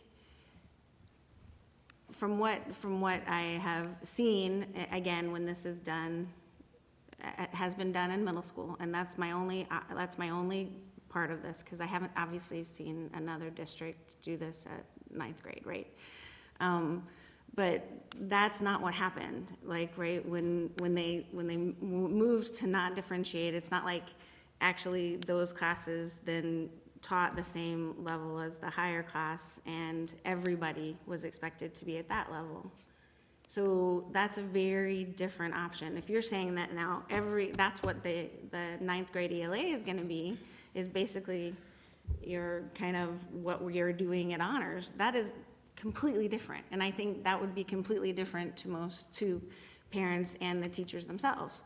But I think that will be very hard to achieve without a lot of help if this hasn't been done at your younger levels. So, I mean, I would be all for that. I think that's great if you come in and you expect a high level of rigor from every single 9th grade student. But I also want us to be realistic in that if you're gonna do that and mix the classes, they gotta have a lot of support. Because we're gonna have a lot of catch up. So for some kids to go into that. So I guess, if that was your argument, I think then we're talking about very different things. Well, I mean, I think it's part of it, right? I do worry about the level of rigor that we're offering to our 9th graders and to all of our students across the board. And that's something we're working on as a team at the high school, you know, as part of probably our most focused effort in professional development that we're able to leverage. It's around increasing the level of rigor overall across all of our classes. But I would say in terms of designing a embedded honors English option, I would like to see that be much closer to what we currently offer in honors than what we are currently offering in mainstream. And I know that is very challenging, but I know it's also possible. So that's still different than what you had just said, but okay. Yeah. For starters, I just want to thank you for taking this position this year, seriously. I mean, I had to sit here for a minute and think, you know, you agreed to take this principal position, thank you, this year, and how you liking it so far? But, I mean, I just know it's been challenging, and I appreciate that, and I really appreciate, like, your heart or caring here for recognizing this shadowing and what's going on, and the bottom line is you want to do something about that, and you're bringing that to the top. And if I don't want to put words in your mouth, but it's bottom line is that's what you want to do, and it bothers you to think about even having it be this way one more year, and I appreciate that very much.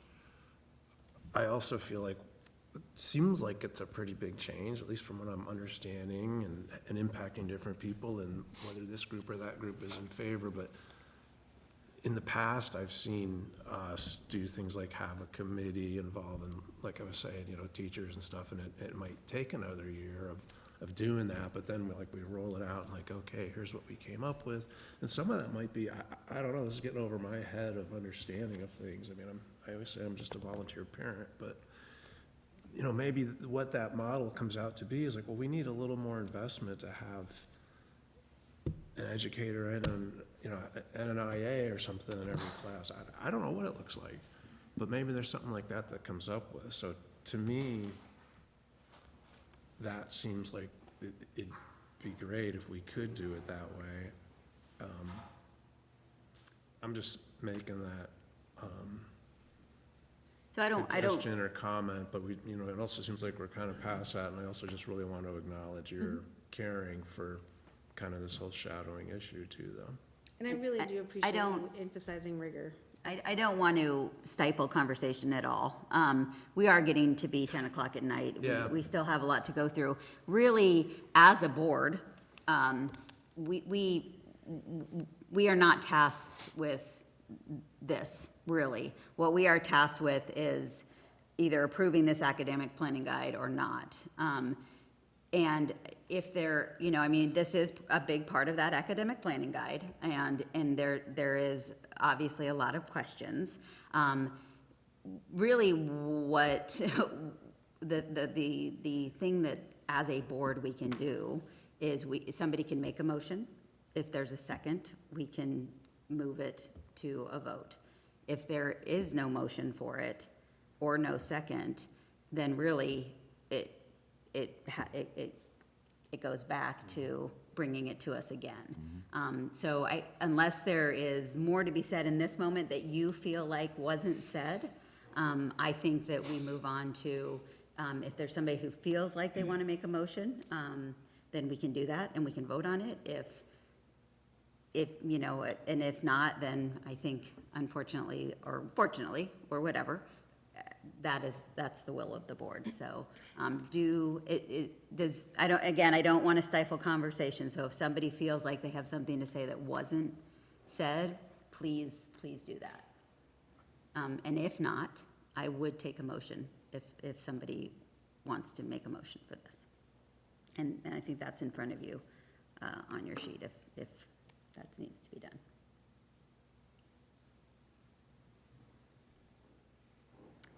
And I would actually make a motion to approve it with, I think that we've given you a lot to think about, but that is your job. It is not our job to do. And I would hope that you would take some of what we've said as a communication from people that we've heard from. You obviously had some staff that spoke as well. But and again, I'm not making this, if somebody feels like they want to second it, that's great. If not, it's okay. But I would move to approve the HRVHS Academic Planning Guide for 2026 and 27 with the hopes that you would take some of what you have heard and do what you do as being the principal of HRVHS.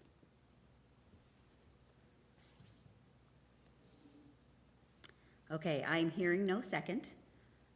And so we are going to, this will have to be brought again before the board.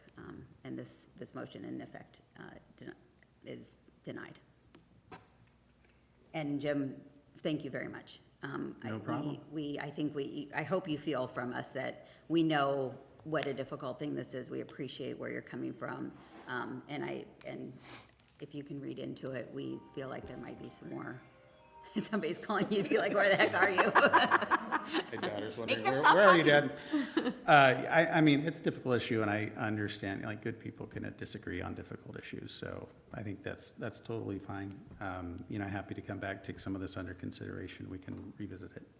And I do really appreciate all of your work for all of these issues. I know you've put an amazing amount on, and I really do appreciate your attention to rigor. I think it's amazing and something we really, really need, and I do appreciate all the work. I don't want you to kind of come away with me feeling like I didn't put that in there enough, because I just want us to do it in a way that really works for every kid, so.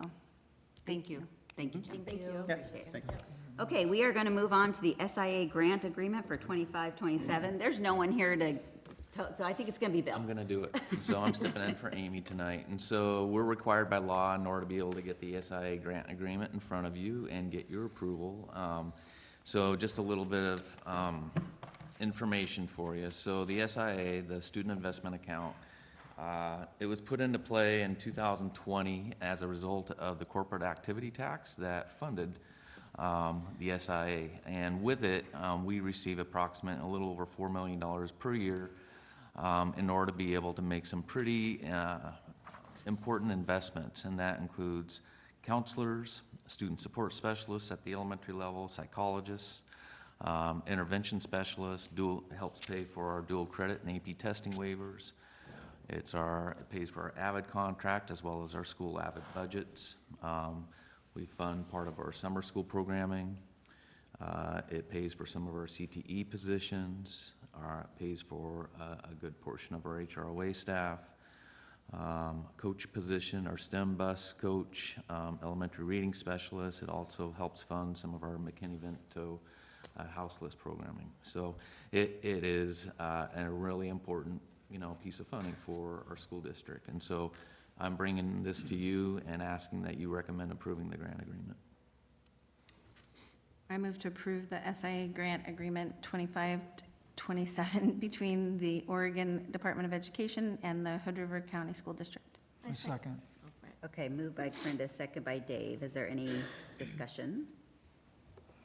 I just want to say it also takes a heck of a lot amount of time. It does. So thank you to that staff for taking care of that, because it is really important and brings us a lot of money. Okay, we'll start with Monica. Aye. Corinda. Aye. Rich. Aye. Jesse. Aye. Randy. Aye. And Dave. Aye. And the chair votes aye, so that passes. All right, thank you so much. And then the next one, we'll move on to the final readings of our policy, and Gus will come up and talk to us about those. And we are going to change this up a little bit again, because I just feel like we've kind of talked, the leadership and Bill talked about, this is a little backwards. So the next time Gus gives us some policies, he's actually going to come present them all. The second reading will be in a consent agenda.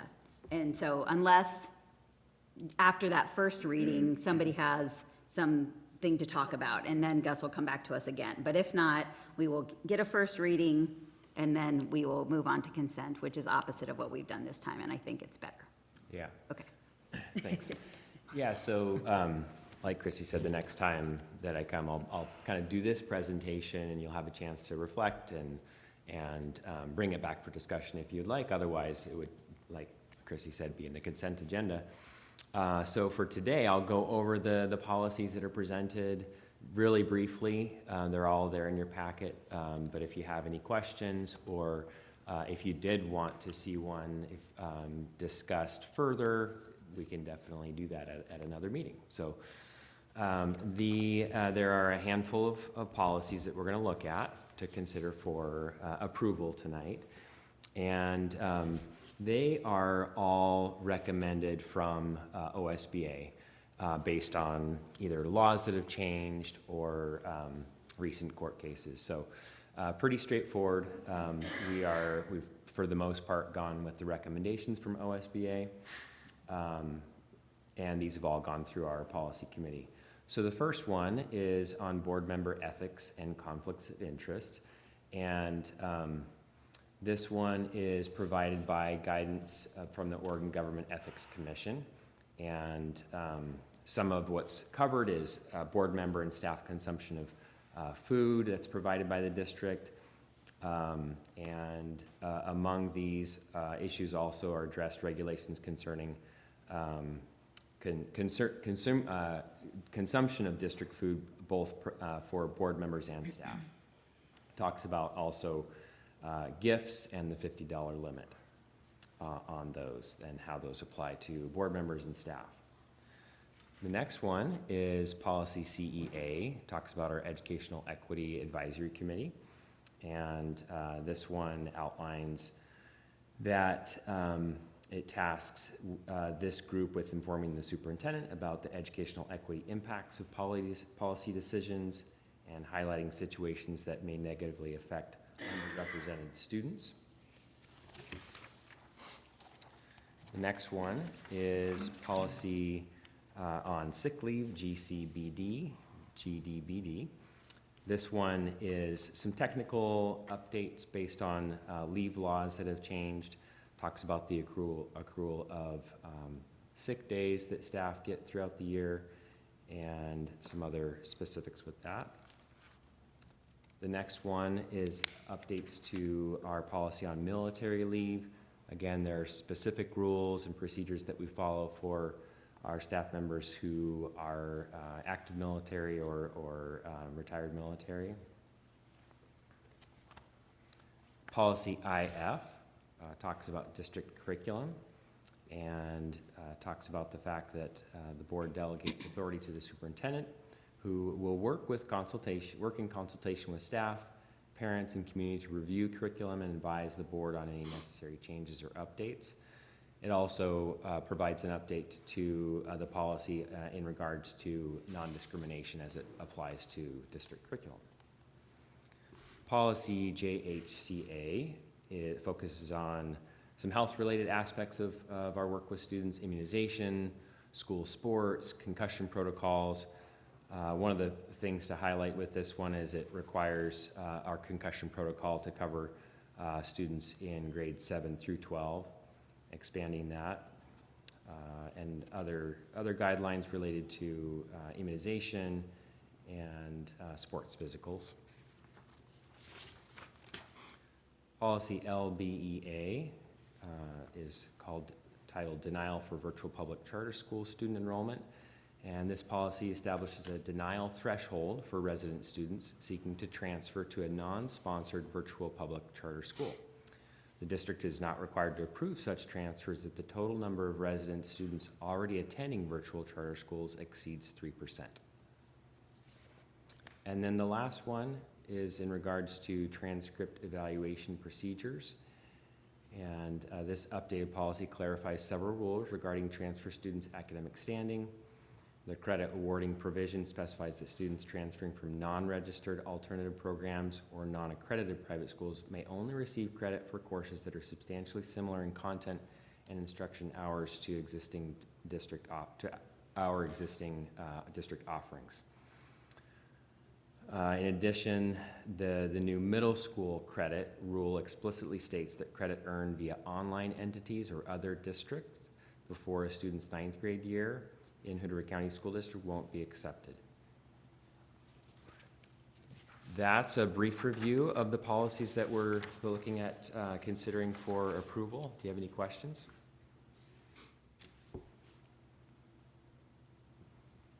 All right, if there are no questions, I would take a motion.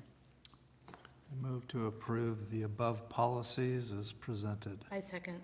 Okay, so it's moved by Dave. Jesse, was that you? Yeah. Yeah, second by Jesse. Any discussion? Other questions? Okay, Monica? Aye. Brenda? Aye. Rich? Aye. Jesse? Aye. Brandy? Aye. Dave? Aye. And the chair votes aye, and that passes. Thank you. Okay, thank you. We'll look forward to our new plan. Right, that's right. All right. We are going to move on then to the executive session action. So I hope that you all had the opportunity to look over the independent legal analysis that we received from Miller Nash LLP on December 1st. If you have any questions about it, I mean, I can try to explain the process, but really the opinion sort of speaks for itself. But if you have any questions about that process that went on, I can try to clarify those. And if not, I will take a motion.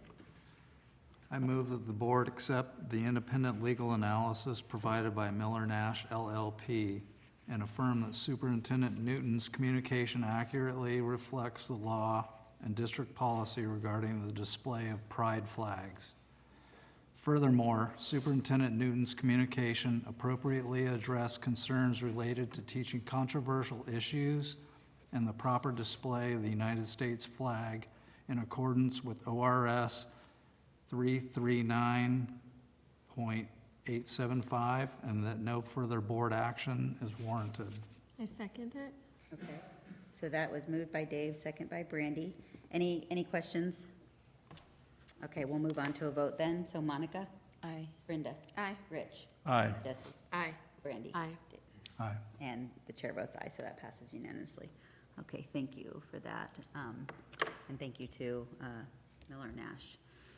All right, and then we'll just move on to acceptance of donations. Don't have too many tonight, but we're very thankful for those that continue to support our schools, and it looks like Wai's got some good love. All right, Myra Jimenez, Odell Cafe, donated $250 to Wai's Middle School. Candace Ballard donated $50 to Wai's Middle School, and Lori Hicks donated $40 to Wai's Middle School.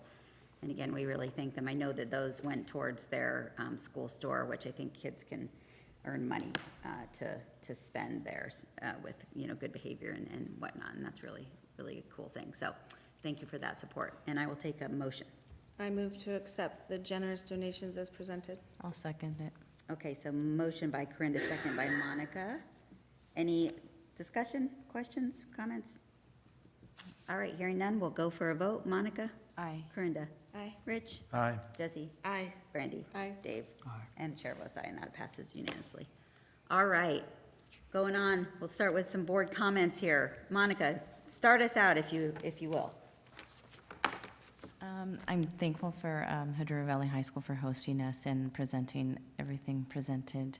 Was fascinated with robotics, with the video that the Hood Valley High School put together for us, and just a pleasure to be here with you guys all. I also want to thank Hood Valley High School for hosting us, and for Jim for being so kind about my passionate questions. I know I am occasionally too passionate, and I appreciate all of your tolerance of me. But thank you very much for having us. We do really appreciate. I think that I personally think our school district is amazing, and our high school is one of the best parts of it. So I really do appreciate all you're doing to keep us on the course of making sure every student gets what they need. And then I really loved the writing. The rigor, writing is rigor. I think I'm just gonna say that all the time now. So it's really good. So I thought that that was a great way to implement it. We're already doing these interim assessments. I really hope they count towards the new requirements that we're going to have. That would be a wonderful way for that assessment to really fit in, and I think it's amazing. And then I'm really, yeah, that's it for today. Thank you. Thanks, Brenda. Rich? Yeah, thanks, HRV and Jim, for hosting us, and yeah, appreciate you putting up with a lot of questions and everything, but we'll get there, and I just really appreciate the concern and heart that was in all that. Again, kudos to all the volunteers and whatnot that we met earlier, and yet again, we just see what a huge impact volunteers can make in the district. And like I was saying, in the different little school visits I did, where I just see people helping out for even 1 hour. And a certain kindergarten class I was in, and there's a little guy that was just having a really rough day, and that teacher was just, I'm like, wow, how do you do that? And thank you for doing that. But one volunteer in there could have helped so much, but that wasn't the day that we had one in there. So anyways, we all do our best. Thanks, Rich. Jessie? Kind of going off of that, I wanted to talk a little bit about volunteering as well, but kind of maybe from a different perspective. I think sometimes it's very easy to focus on what's going wrong or the negative, but I highly encourage anyone who has, which is rare these days, to have some extra time to get involved and volunteer. Just the one day that I volunteered for robotics was just such a rewarding experience, and it was just so positive and such a nice way to see what's going on with our kids, that, I mean, that's what we need. We need to go and we need to see it. And we do so many great things in the school district, and coming in and seeing it is just amazing. And yes, thank you so much to the high school for hosting us today in this very long meeting. And again, the concern is very appreciated, and we're all here just trying to make sure that we're doing the best for our students. And I think, as was kind of said earlier, I hope our critique of this wasn't taken so negatively, but also just we want to do things right, or as best as we can as we're rolling it out. And for me personally, teacher buy-in is something that I'm concerned about, and I would feel more comfortable seeing more of, to feel better about making a decision, and would feel a little bit more equitable if we have their voices accurately represented as we're talking about these big changes. But thank you so much.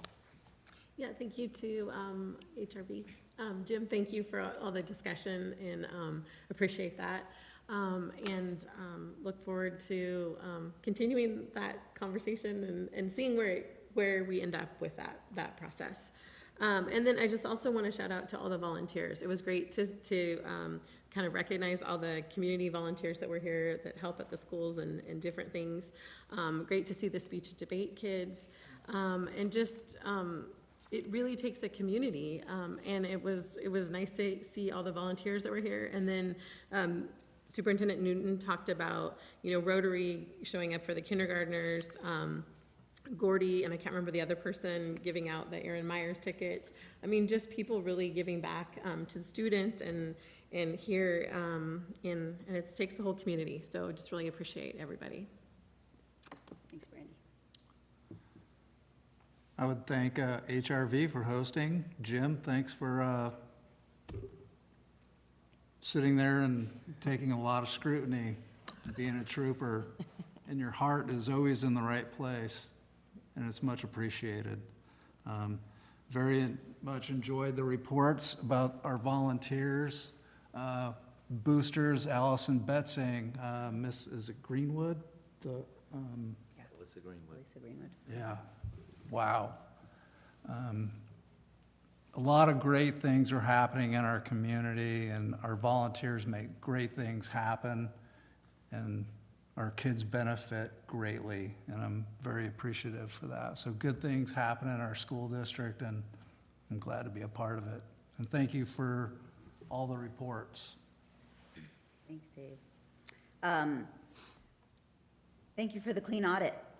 That was, that's something that we took advantage for. We sort of were like, of course we're gonna have a clean audit. So we know how much time that takes, and especially when you have had some missteps to kind of clean that up and make sure it's all right. So thank you very much, Mark. To you. Thank you. And we know that it takes a village to make that clean, so thanks for gathering that in. Appreciate it. I did want to do the writing program. I'm really excited about. I do really appreciate the way that it seems like it's cohesive among all the staff, and I think that's just such a smart way to do it, and writing is really the way to really be able to show what you've learned, I think. A few shout outs to the high school. That CT sampler is very cool. And I remember when at the middle school, we had to kind of take away some of those elective options, and it was really hard. And I think this kind of adds that back and gives them a chance to explore those before they jump into them, which I appreciate.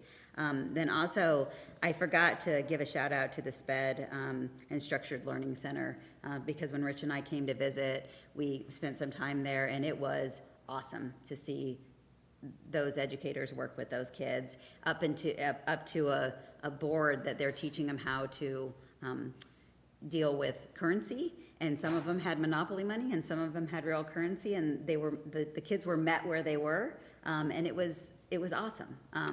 So a huge shout out to that group of educators that works with a population that it can be really challenging and difficult.